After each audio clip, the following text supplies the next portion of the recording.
الله وملائكته يصلون على النبي يا أيها الذين آمنوا صلوا عليه وسلموا تسليما اللهم صل على محمد وعلى آل محمد وسلم صلاة وسلام عليك يا رسول الله صلاة وسلام عليك يا حبيب الله. محترم بزرگوں اور دوستوں، میرے بھائیوں، قابل قدر حاضرین مجلس، اللہ رب العالمین ہم کو اور آپ کو حق کی زندگی عطا فرمائے اور حق کا راستہ بتا دے. بندہ قدم قدم پر محتاج ہے کہ اللہ تبارک و تعالیٰ اس کو حق پر ثبات قدمی عطا فرمائے. اس لیے ان بندوں کی تعریف اللہ تعالیٰ نے قرآن مجید کے اندر میں فرمائی ہے کہ جنہوں نے رب کی ذات پر ایمان لایا، اور جہاں تک ایمان کے لانے کی بات ہے، موجودہ زمانے میں ایمان کے لانے کا مطلب یہی سمجھا جاتا ہے کہ کوئی انسان آئے کسی مسلمان کے ہاتھ پر کلمہ پڑھ لے اور وہ اسلام کا اعلان کر دے تو اس کو سمجھتے ہیں کہ ایمان لا لیا، لیکن حقیقت یہ ہے کہ یہ اسلام کی فارمیلٹی ہے، اس نے اسلام لایا. وہ تو انبیاء اکرام علیہ السلام ہوتے تھے جو بندوں کو ایمان قبول کرواتے تھے، اور تکمیل کی صورت میں کمال والے وہ ایمان کی سند جو قرآن مجید میں اللہ تعالیٰ نے عطا فرمائی حضرت صحابہ کرام کو، اور نمونہ ہے ان صحابہ جیسا ایمان قیامت تک کسی کا نہیں ہو سکتا. صحابہ اکرام رضوان اللہ تعالیٰ علیہ مجمعین کے بارے میں، ایمان کے بارے میں یہ بات بتائی گئی کہ وہ ایسے ایمان والے ہیں کہ ان جیسا ایمان قیامت تک کسی کا نہیں ہو سکتا. اس بات پر ہم نے کبھی غور کیا؟ اس لیے کہ یہ کمال و جہاں کے مالک میرے آقا محمد رسول اللہ صلی اللہ علیہ وسلم کی ذات مقدس کا اور آپ کے نارین پاک کا شرف اور کمال ہے. احتیاط کے ساتھ عقیدے کی حفاظت اور مستحکم کرنے کے لیے عرض کر دوں کہ انبیاء اکرام علیہ السلام کے بھی ایمان کی خصوصیت یہ ہے کہ انہوں نے میرے مصطفیٰ پر ایمان لایا، اور اللہ تبارک و تعالیٰ نے ان کو اپنے محبوب پر ایمان لانے کا حکم دیا. پھر اس سے پہلے کی دنیا کائنات کی تاریخ پر نظر ڈالو تو کروڑوں اور اربوں فرشتوں کو اللہ تبارک و تعالیٰ نے اس بات کا حکم دیا کہ تم مجھے دیکھتے ہو، میں رب ہوں، میں خالق ہوں، میں تمہیں پیدا کرنے والا ہوں، لیکن وہ ایمان کی سند تم کو میں نہیں دے سکتا اگرچہ کہ تم میرا مشاہدہ کرتے ہو.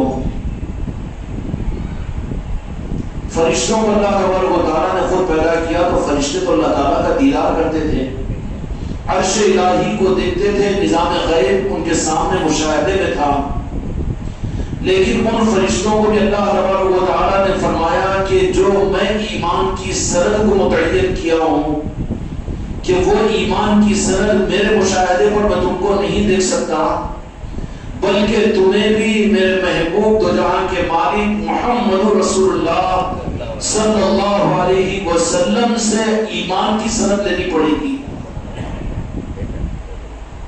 سمجھ میں آئی بات؟ ساری گمراہیتوں اور ساری ظلمتوں، سارے گناہوں میں سب سے بڑا گناہ یہ ہے کہ جن کو کلمے کی صورت نصیب ہو جائے لیکن کلمے کی حقیقت تک پہنچنے کی فکر خدا سب کر لے. ہم مسلمان ہیں نام کے، آدھار کارڈوں میں دیکھ لو، دنیا کی لسٹوں میں دیکھ لو، قاضی کے پاس میں نام لکھاتے ہیں مسلمانوں کا اور لسٹوں میں نام ہے ہمارا. جمعہ اور صوم و صلات کا اہتمام بھی ہم کر لیتے ہیں، قرآن و حدیث کو بھی جان لیتے ہیں، لیکن اللہ تبارک و تعالیٰ کی نگاہ کے اندر میں ایمان والے قرار نہیں دی جا سکتے. مسلمان ہوں گے. قرآن و مجید میں ایک رخ پر یہ بات کو، حقیقت کو سمجھانے کے لیے اللہ تبارک و تعالیٰ نے امت کے احتیاط کے لیے آیت شریفہ کو نازل فرمایا اور وہ عمل مدینے کی سرزمین پر اپنے محبوب کی بارگاہ میں کروا لیا کہ چند بدوی میرے آقا کی بارگاہ میں تشریف لائے اور لا کر عرض کیا کہ ہم ایمان والے آئے ہیں. تو قرآن مجید میں اللہ تبارک و تعالیٰ نے آیت شریفہ نازل فرمائی. میرے بھائیوں، تیر کا نشانہ دوسری طرف میں مت رکھو، بلکہ خانقاہی نظام ہے، یہ خانقاہ محمدی اجمیری نصرتی کا نظام ہے. یہاں پر ہم اپنی اصلاح کے لیے آتے ہیں. جو خود اپنی اصلاح نہ کروا سکے وہ دنیا میں اصلاح کی امید کیا کرے؟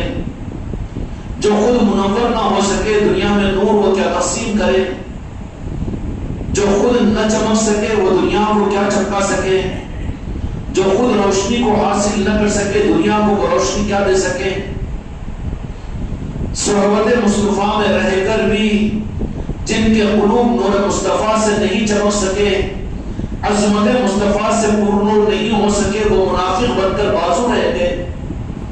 قیامت ان کو حسرت ہوگی کہ ہماری مسجد نبوی کے دو جہاں کے مالک کے پیچھے کی نمازیں کوئی کام نہیں تھی، مدینے والوں کے صفوں میں رہ کر جہاد کا کرنا ہمارے لیے کوئی کام نہیں دیا، مدینے کے ماحول کے رمضان کے روزے ہمارا کوئی کام نہیں دیے، اور مدینے کے ماحول میں رہ کر زکات کا دینا ہمارا کوئی کام نہیں دیا.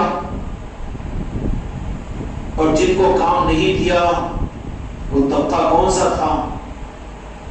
جس کا تعارف باہر کے لوگوں نے کروایا تو ہو سکتا کہ حسد و بغض ہو، لیکن قرآن نے تعارف کروایا اور قرآن مجید میں سورہ منافقون نازل فرمایا، سورہ منافقین نازل فرمایا. عجیب معاملہ ہے رب العالمین کا کہ اللہ تبارک و تعالیٰ کو خود تو نفاق کو سمجھانے کے لیے مستقل کئی آیتوں کی صورت نازل کرنی پڑی، لیکن کافروں کے کفر کو سمجھانے کے لیے سورہ کافرون میں صرف 4 آیتوں کو نازل کر دیا. پتہ کیا چلا کہ کفر علی اعلان ہوتا ہے لیکن نفاق چھپا ہوا ہوتا ہے. یہ رہے گا مسجد کی صفوں میں، یہ پہنے گا عبے اور جبے اور رومال اور صافے، یہ دعویٰ کرے گا علم کا اور عالم ہونے کا اور حدیث و قرآن کے ماننے کا اور تفسیر کے جاننے کا، اور یہ دعویٰ کرے گا کہ تہجد پڑھتا ہوں، ذکر کرتا ہوں، ذکر کرواتا ہوں، لیکن خطرہ ہے کہ نفاق کہیں چھپا ہوا تو نہیں ہے. نفاق کو پہچاننا پڑتا ہے اور نفاق کے بارے میں آدمی کو فکر کرنی پڑتی ہے. یہ وہ مرض نہیں ہے جو خود بخود ظاہر ہو جائے. جسم کے امراض بعض وہ ہوتے ہیں کہ جو خود ظاہر ہو جاتے لیکن اتنے وہ خطرناک نہیں ہوتے ہیں. پھوڑے اور پھنسیاں کھجلی ہے ظاہر ہو جاتی ہے، اتنا زیادہ خطرناک نہیں.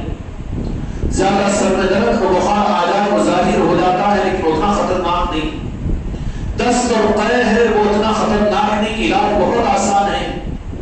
لیکن بالمقابل اس کے کہ جو مرض بھی محسوس نہیں ہوتا لیکن کینسر ہو جائے یا ڈینگو ہو جائے یا اس طریقے سے کوئی موذی مرض ہو جائے تو وہ ظاہر نہیں ہوتا بلکہ وہ چھپا ہوا رہتا ہے. اس کو ڈھونڈنا پڑتا ہے اور اس کو معلوم کرنا پڑتا ہے، اس کے لیے وہ شرائط پوری کرنی پڑتی ہے.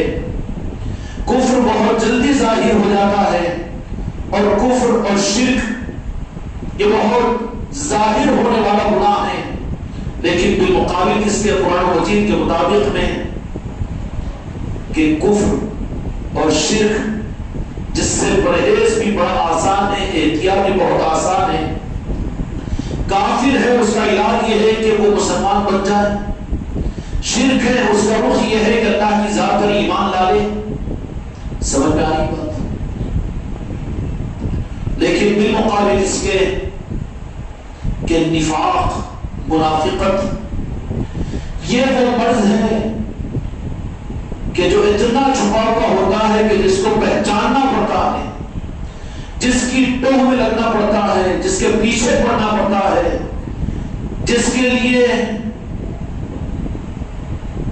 معائنہ کروانا پڑتا ہے، جس کے لیے اسکیننگ رپورٹ لینی پڑتی ہے، جس کے لیے لیب میں جانا پڑتا ہے، جس کے لیے سی ٹی اسکین کروانا پڑتا ہے، تب کہیں پکڑ میں جلدی نہیں آتا.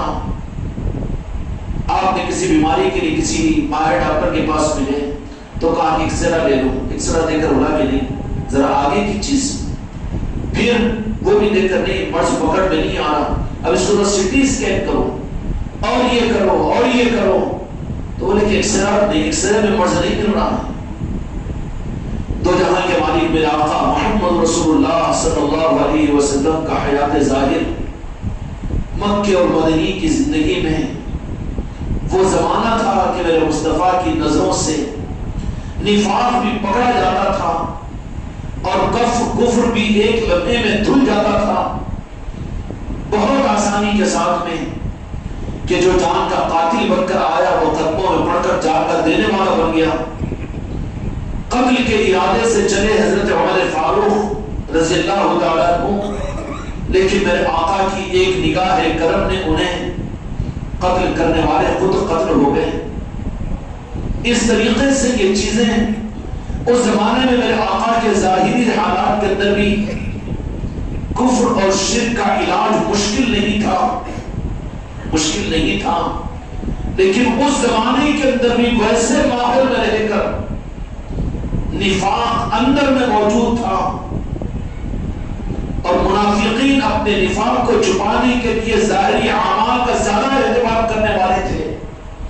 مسجدوں کی پہلی صفوں میں آنا، قرآن پاک کی قرأتوں کو سیکھ کر بڑے اعلیٰ درجے کے قاری، اور نمازوں کا اس درجے میں اہتمام کہ نمازیں پڑھتے پڑھتے ان کی قبریں چھوٹ جاتی تھی، اور ظاہر قدر میں منافقین کا اپنے نفاق کو چھپانے کے لیے ان کے چہروں کی ناف تک کی داڑیاں، اور احادیث میں ان لوگوں کی پہچان بیان کی گئی کہ ان کے اتنے لمبے کرتے کہ گھٹنوں کے نیچے ہوا کرتے تھے، اور ان کے پیجامے اور تہبند ان کی پنڈلیوں کے اوپر رہا کرتے تھے، اور وہ یہ کہ سنت کا رخ لے کر ہمیشہ اپنے بالوں کو منایا اور تولی کیا کرتے تھے، اور ہر معاملے میں دین کے نمبر اول اپنے آپ کو نمبر لینے کی کوشش کیا کرتے تھے۔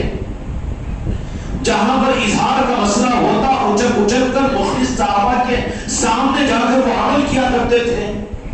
صحابہ تو فجر کی نماز میں تشریف لاتے، لیکن وہ منافقین تہجد میں مسجد نبی کی صفوں میں نظر آتے، جہاد کی صفوں کے اندر میں وہ نمبر اول پر رہتے ہیں۔ لیکن اے خانقاہ محمدی والو، تمہاری جگہ اس بات کا جائزہ لو اور میں میری جگہ اپنے جائزہ لو، کہیں وہ چھپا ہوا بس ہمارے دل میں بھی تو نہیں پڑپ رہا ہے۔ ہم دعویٰ نہیں کر سکتے کہ 10,000 20,000 مرید بنتے ہمارے ہاتھ پر، اور 10-20 خانقاہیں بن کے روزانہ ذکر کی مجلسوں میں ہم رہتے ہیں، روزانہ نمازوں کا اہتمام ہم سے ہوتا ہے، اور روزانہ ذکر اللہ اور قرآن پاک کی تلاوت ہم سے ہوتی ہے، اور رمضان کے استقبال کے لیے ہم اپنے گھروں کو تیار کر رہے ہیں، اور ابھی سے 3 پاروں کی تراویح کے سننے کا اہتمام ہمارے دلوں میں ہے۔ سارے خانقاہوں کے اندر میں رمضان کی تیاریاں ہو رہی ہیں، اور سارے اپنے گھر کی خانقاہ محمدی میں رمضان کا ایک ماحول اور جشن پیدا کرنے کی ابھی سے کوششیں کر رہے ہیں۔ کافر نہیں ہو سکتے، مشرک نہیں ہو سکتے، لیکن منافق ہو سکتے ہیں۔ کیا ہو سکتے ہیں؟ منافق ہو سکتے ہیں۔ کفر اور شرک ہلکا ہے علاج کے لیے، لیکن نفاق بہت مشکل ہے۔ اس کو تو خود پہچاننا پڑتا ہے، خود کو نگران کرنا پڑتا ہے، اور اپنی خوش فہمی کے قول سے نکلنا پڑتا ہے، ورنہ نفاق کی پہچان یہ ہے کہ منافق کو نفاق خوش فہمی اور اچھے اعمال کے قول میں مت کر دیتا ہے۔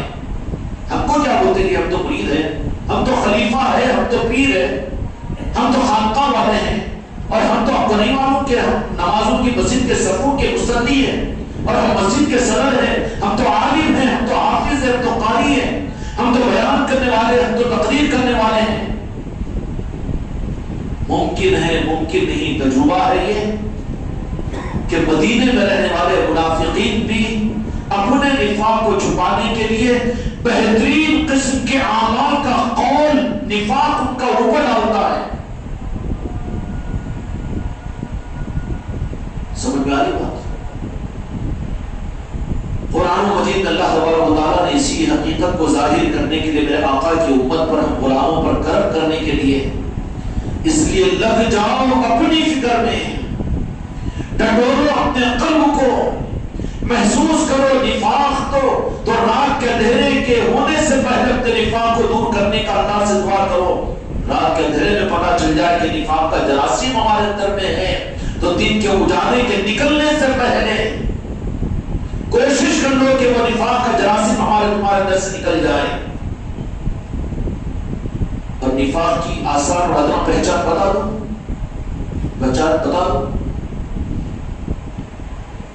قرآن و حدیث تفسیروں کا حوالہ دو، احادیث بخاری اور مسلم کے حوالے دو،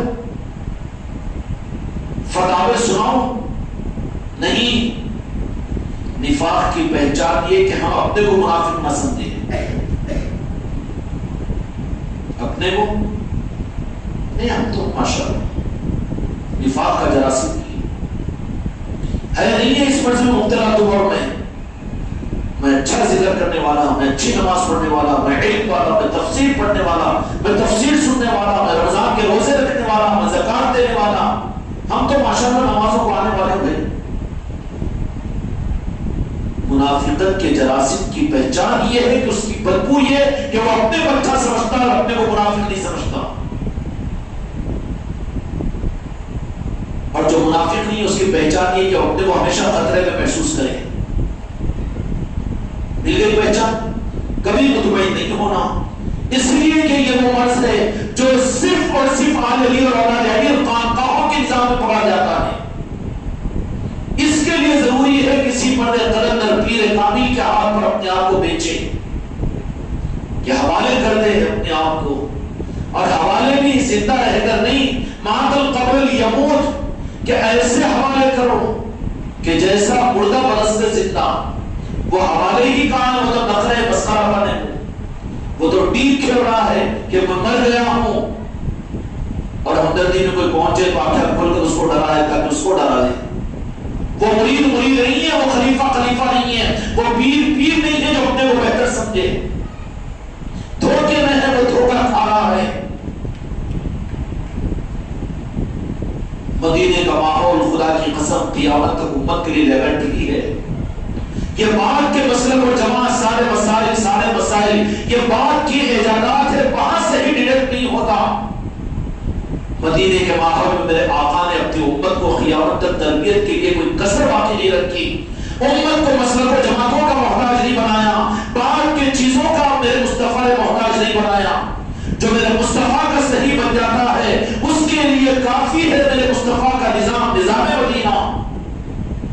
اس مدینے کے ماحول کے اندر میں صحابہ کرام رضوان اللہ علیہ کوئی نئی کتاب دیکھنے کی ضرورت نہیں، کوئی مولانا کے مسلک کو اختیار کرنے کی ضرورت نہیں، کوئی جماعت کے فلسفے کو اختیار کرنے کی ضرورت نہیں، کوئی پیر کے تعلیمات کی ضرورت نہیں ہے۔ کیوں؟ اصول یہ ہے کہ ہم امتی نہیں بن سکے، ہم بنے کہاں امتی؟ مرید کیوں بنتے ہو؟ خدا کی قسم یہ بھی دھوکہ ہوگا، شیطانیت ہوگی۔ امت مرید بننے کا مطلب یہ ہے کہ امتی بننے کے راستے کی محنت ہے، ورنہ پیر کہاں ہے اور مرید کہاں ہے؟ یہ درمیان کی چیزیں گمراہیت کی بن جائے گی۔ مرید کیوں بنتے ہیں؟ اب کوئی جواب اس لیے دیے کہ مرید اس سے بنتے ہیں کہ ہماری دنیا بن جائے، دعا قبول ہو جائے، ہم بھی ماشاءاللہ چشتی رومال اوڑھ کر ہم بھی چشتی خاندان والے قرار دیے جائے، اور ہم بھی ماشاءاللہ الحمدللہ مرید نہیں بنا دی، مردار ہے۔ مقاصد اگر دنیا ہے، عزت نام و نمود شہرت ہے، مقاصد دنیا کے ہیں، مرید نہیں مردود ہے، ہو سکتا ہے کہ اس کے دل کی خرابی اس کو کہیں نہ کہیں لے کر ڈوبے گی۔ مرید کون ہے؟ مرید بنے اس لیے ہیں تاکہ مراد نالن پاک مصطفیٰ حاصل ہو جائے، ہم اپنے آقا کے سچے امتی بن جائیں۔ خدا کی قسم اس کے علاوہ طریقت کوئی طریقت نہیں ہے۔ انسانیت کی کشتی نہیں ڈوبے گی جیسے میرے آقا کے حیات مبارکہ کے اندر میں ایمان والے وہی تھے جنہوں نے دست مصطفیٰ پر بیعت کی اور دست مصطفیٰ پر ایمان لایا۔ سمجھ میں آئی بات؟ ایمان کی تصدیق تو میرے مصطفیٰ دینی پڑے گی، پھر تیرے ایمان کی تصدیق کون؟ نہیں. بچپن میں صاحب کلمہ پڑھا دیے, انہوں بسم اللہ کرا دیے, اب یہ بھی بچپن کا بچپن میں چل رہا ہے.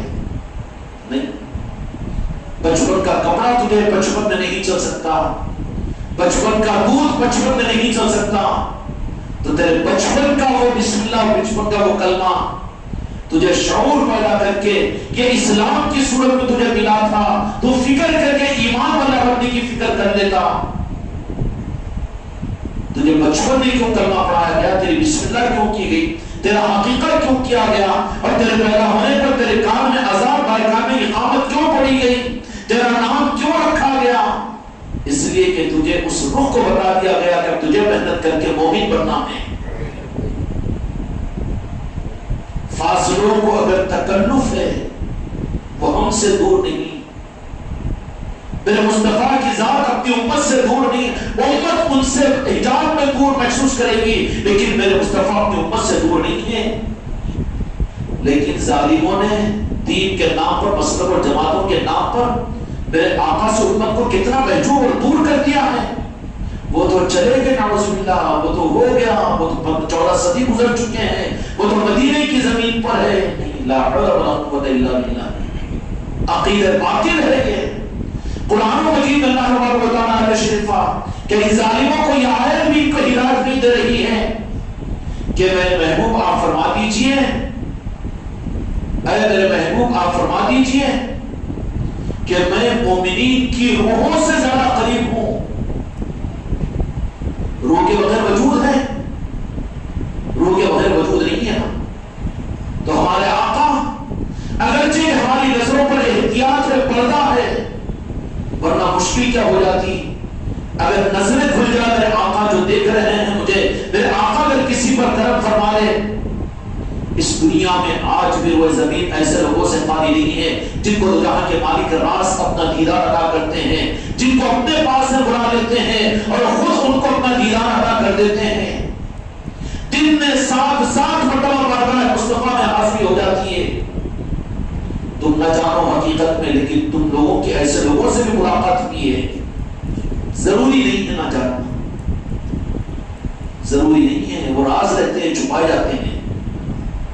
جو اس کی بھی حکمت ہوتی ہے کہ ہمارے دل کا رخ صحیح نہیں ہے, اس لیے یہ غرض اور دنیا ہمارا مقصود ہے. اٹھاؤ جن کو نہیں تو باہر بھیجو, ادھر دیکھتے رہو کیا ہے سناؤ.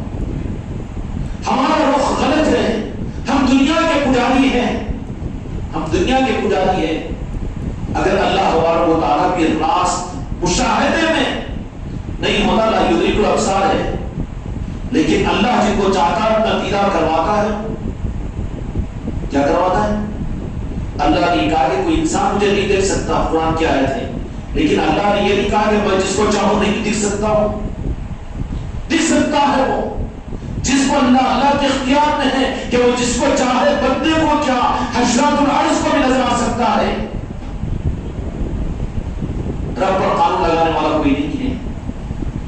اگر بالفرض محال اللہ تبارک و تعالیٰ بھی آج مسجد میں اگر آ جائے, برا نہ مانو میرے بچوں, دل کا رخ بہت یہ دل کے بھگولے ہیں جو اس کو ظاہر کرتا ہوں. تم منڈی ہلا کر میرے دل کو نقصان مت پہنچاؤ, ٹھیس مت پہنچاؤ. تم اپنا جائزہ لو, قبر میں تمہارا عقیدہ کام آئے گا اور تمہارے قلب کا ایمان کام آئے گا. یہ منڈیوں کا ہلانا نہ نخرے کرنا کام نہیں آئے گا, اور میرا چیخ کر بیان کرنا کام نہیں آئے گا. اللہ نے کون سا بوجھ ڈالا اس امت کے اوپر؟ اللہ نے تو صرف یہ کہا کہ میرے محبوب سے اور میرے محبوب کی آج سے تو محبت کرو. ہم ظالموں سے تو وہ بھی نہیں ہو سکا. ہم مسلموں سے محبت کرتے ہیں, اپنے مزاج سے محبت کرتے ہیں, اپنے اہلیان سے محبت کرتے ہیں, اور اپنے پالے ہوئے کتے سے محبت کرتے ہیں, اور پہننے کے چپل سے محبت کرتے ہیں. لیکن ہم سے بڑا ظالم کون ہوگا کہ اللہ یہ کہہ رہا ہے کوئی بوجھ نہیں ڈالا, بلکہ صرف یہ کہا کہ تم میرے محبوب اور محبوب کی آج سے محبت کرو. کتنا ظلم ہے ہمارا اپنی ذاتوں کا. اگر اللہ تبارک و تعالیٰ نے بالفرض محال اگر مسجد میں آ کر اس وقت میں رب بھی اگر جلوہ گر ہو جائے تو ہماری ایمانوں کے ٹھکانے نہیں رہیں گے, بلکہ وہاں پر بھی ہماری سوچ غالب ہوگی, اللہ تو ہی آ گیا نا تو میرا ذرا یہ کام بنا دے. مجھے ایک گھر اور دے دے، میری دکان اور چلا دے، میرے بیوی کو صحت دے دے، میرے کاروبار چلا دے۔ اللہ اگر وجود کے ساتھ بھی اگر آ کر ظاہر ہو جائے تو ہم ایسے ملقین ہیں کہ اللہ ہی کو کام لگانے پر آ جائیں گے نا۔ تو یہ تو کرم ہے کہ حجاب ڈال دیا ہے اللہ تبارک و تعالیٰ نے، اور وہی چیز میرے آقا کی دلہا کے مالک محمد رسول اللہ صلی اللہ علیہ وسلم کی ہے۔ اس لیے امت کی خیر خواہی کے لیے رب العالمین نے اپنے محبوب کے مشاہدے میں حجاب ڈال دیا ہے، پردہ ڈال دیا ہے۔ اگر مشاہدہ اگر ہونا شروع ہو جائے تو پھر حسن یوسف کی کرامت یہ تھی کہ زلیخا کو اپنے زندگی کے ایک سانس مشکل ہو گئی تھی زیارت یوسف کے بغیر۔ اگر میرے آقا اگر ظاہر ہو جائے تو پھر یہ رہے گا بیوی کا شوہر، رہے گا بچے کا باپ، رہے گا یہ دنیا کا انسان، رہے گا قتل کر دے گا، درمیان میں رکاوٹ کریں گے تو وہ تو اللہ تبارک و تعالیٰ کا کرم ہے کہ میرے آقا کو حجاب اور پردے میں رکھا ہے۔ اور جن کو رب العالمین نوازنا چاہتا ہے اور اپنی محبوبیت ادا کرنا چاہتا ہے، اپنی دوستی کے لیے قبول کرتا ہے، کروڑوں حصے میں سے میرے مصطفیٰ کے روح مصطفیٰ کے جمال مصطفیٰ کا کوئی پرتوں کو دے دیتا ہے، جس کی وجہ سے اس کا اثر یہ ہوتا ہے کہ دنیا سے ان کا دل اجاڑ ہو جاتا ہے۔ یہی تو پیری مریدی ہے۔ ابھی تک اگر ہم دنیا ہی میں اٹکے ہوئے ہیں، ہمارا دل ادھر ہی اٹکا ہوا ہے، تو دھوکے میں ہے، اپنے رخ کو صحیح کریں۔ دھوکے میں ہے، نیند میں سوتے ہیں تو دنیا یاد آتی ہے، رات میں سوتے ہیں تو دنیا کے پلان ہمارے ذہنوں میں رہتے ہیں۔ مرید نہیں، مردار ہے ہم ابھی۔ اور مرید اور پیری کیا ہے؟ پیری مریدی صرف یہ ہے کہ مرید اس لیے بنے ہیں تاکہ آقا کے سچے امتی بن جائیں، سچے آقا کی امتی بن جائیں۔ اسلام مل جائے گا، اسلام اللہ تعالیٰ نے عطا فرما دیا، لیکن ایمان کے لیے اپنے مصطفیٰ کی شہادت ضروری ہے۔ اور یہ شہادت صرف ہم کو اور تم کو نہیں، بلکہ ایمان کی شہادت کے لیے فرشتوں کو اللہ تبارک و تعالیٰ نے قانون لگا دیا کہ تم میرے سارے نظام غیبی کو تم دیکھتے ہو، مجھے رب مانتے ہو، لیکن میرے پاس میں میرا ماننا بھی قابل قبول نہیں ہے جب تک کہ میرے محبوب کی تعظیم و عظمت کے لیے نور مجسم کے اس نور کے ذرے کو جو آدم علیہ السلام کے در میں سجدہ نہ کرو۔ فرشتوں سے کروایا کہ نہیں سجدہ؟ کروایا کہ نہیں کروایا؟ اور جو سجدہ کرے وہ تو فری ہو گئے۔ تو پتا کیا چلا؟ یہ سزا ہے، سزا ہے۔ بعض فرشتوں میں ایک طبقہ جو شیطان کی چکر میں آیا اپنے استاد کی، آج ہے نا جی وہ مولانا ایسا نہیں بولتے نا، وہ کتاب میں ایسا لکھا ہوا ہے نا، یہ چند چیزیں صحیح سمجھ میں نہیں آتی نا، ارے سمجھ میں نہیں آتی، جن کا کرنا پڑا ان کا امتی بننا، اس میں کون سی کتاب کی ضرورت ہے، کون سے مولانا کی ضرورت ہے، اس میں کسی چیز کو کیوں داخل کر رہا ہے؟ تیرا اور میرے آقا مدینے والوں کا معاملہ ہے، ساری چیزوں سے اچھل کر میرے آقا کا امتی بن جا، اور اس امتی بننے کے لیے جو منزل تیرے لیے اللہ مناسب سمجھے گا، کسی سلسلے کی نسبت ادا کرے گا، کوئی اہل دل تجھے ملے گا، یا کوئی دل کے اوپر ایک ایسا کھچوکا لگے گا کہ حضرت خضر علیہ السلام آئیں گے تیرا ہاتھ پکڑ لیں گے، حضرت اویس قرنی علیہ السلام آئیں گے تیرا ہاتھ پکڑ لیں گے، یا پھر غوث اعظم آئیں گے تیرا ہاتھ پکڑ لیں گے، غریب نواز اپنے جسم کی صورت میں آ کر تجھے بیعت کر لیں گے۔ یہ سارے نظام ہے رب کے پاس۔ پھر نظام غیب کو اللہ تبارک و تعالیٰ نے اپنے بندوں کی حکمت کے لیے غیب میں چھپا کر رکھ دیا تو بہتر ہے تمہارے میرے لیے، لیکن دل میں اچک کر بات آتی ہے نا کہ مشاہدہ اگر ہو جاتا، یا سرکار کے زمانے میں ہوتے تو اپنی نظروں سے آقا کا جلوہ کرتے۔ بہت نازک مسئلہ تھا، وہ بہت نازک مسئلہ تھا، بہت نازک۔ آج تو پیری مریدی خانقاہ کو آ جانا، یہاں کے نظاموں کے اندر میں ہمارے دو پیر تین طرف میں ہو جا رہے ہیں، اسی کو اپنے لیے بہت بڑی چیز سمجھ رہے ہیں۔ کھیل و تماشا ہے میرے آقا کے حیات زاہدہ کے اندر میں کہ حضرت خباب رضی اللہ تعالیٰ عنہ کو صرف میرے آقا کی عظمت کے خلاف کے تقاضے پر انگاروں کے اوپر لٹا کر آپ کی کھال سے چربی سے وہ آگ بجھا کرتی تھی، اور تپتی ہوئی دھوپ کے اندر میں آپ کو رات دن بھر وہاں پر تکلیف اور اذیتیں پہنچائی جاتی تھی. پہلوانوں کو متعین کیا جاتا تھا کہ وہ تکلیف اور اذیتیں پہنچائیں.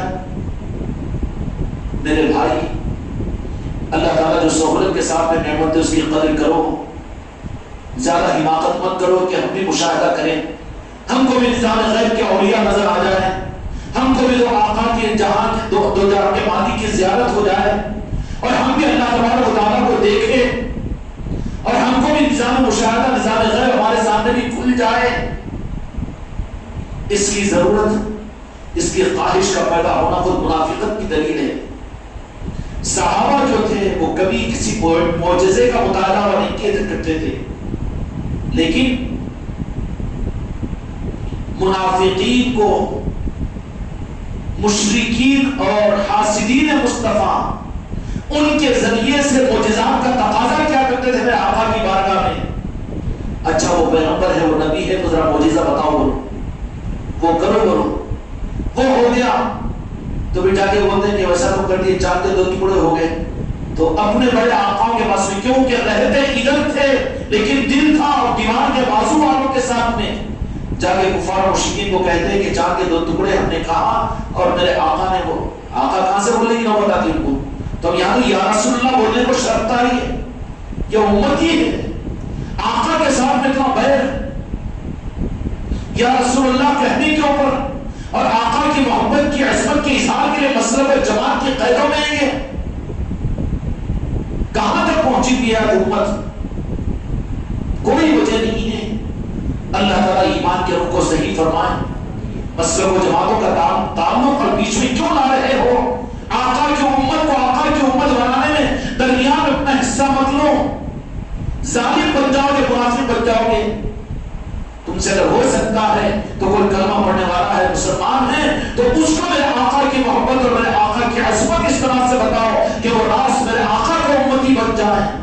کوئی چیز درمیان کے اندر باقی نہ رہے. اس کی اپنی پہچان ہو، یہ اپنی سانسوں میں، اپنے خون کے قطروں میں اس بات کو داخل کر لے کہ میں کون ہوں. بیوی کا شوہر بعد میں، اولاد کا باپ بعد میں، اور میں پیر بعد میں، مسلمان بعد میں، انسان بعد میں، لیکن اپنے آقا کا میں نام لے رہا ہوں.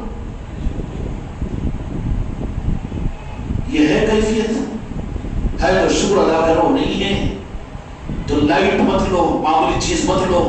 تمہاری پیری مریدی تمہاری خلافت اور تمہارا پیری مرید ہونا کوئی کام نہیں دے گا. اس لیے کہ نفاق اچھے اعمال کے اندر ہی پنپتا ہے، اور نفاق کی پہچان اپنے کو منافق نہیں سمجھنا، اپنے کو اچھا سمجھنا. بولو اس پر سے کون بچے ہوتے ہیں؟ اس روح کے اعتبار سے ایک شرابی ہے تو اس کو تو عزت و انکساری ہوگی کہ میں گناہ گار ہوں، لیکن مسجد میں نماز پڑھ کے ٹوپی کو جیب میں ڈال کے نکلا، میں نمازی ہوں، یہاں کیا بات کر رہا تھا؟ وہاں عاجزی اس کے پاس ایک کبر ہے کہ وہ کیا ضرورت ہے درود شریف زور سے پڑھنے کی، کلمہ زور سے پڑھنے کی، سلام و سلام زور سے پڑھنے کی؟ محبتوں کا اظہار فرض نہیں ہے، لیکن تیرا امتحان تو یہ ہے کہ تو اپنے محبوب کا جفاکش ہے یا میرے آقا کی محبت کرنے والا ہے، وفادار ہے یا جفاکش ہے؟ اس کا ثبوت تو ہوگا. محبت آدمی کو ہر وہ چیز کے اوپر آمادہ کرنے کی بارے نہیں دیکھے گا کہ کیا ضروری ہے.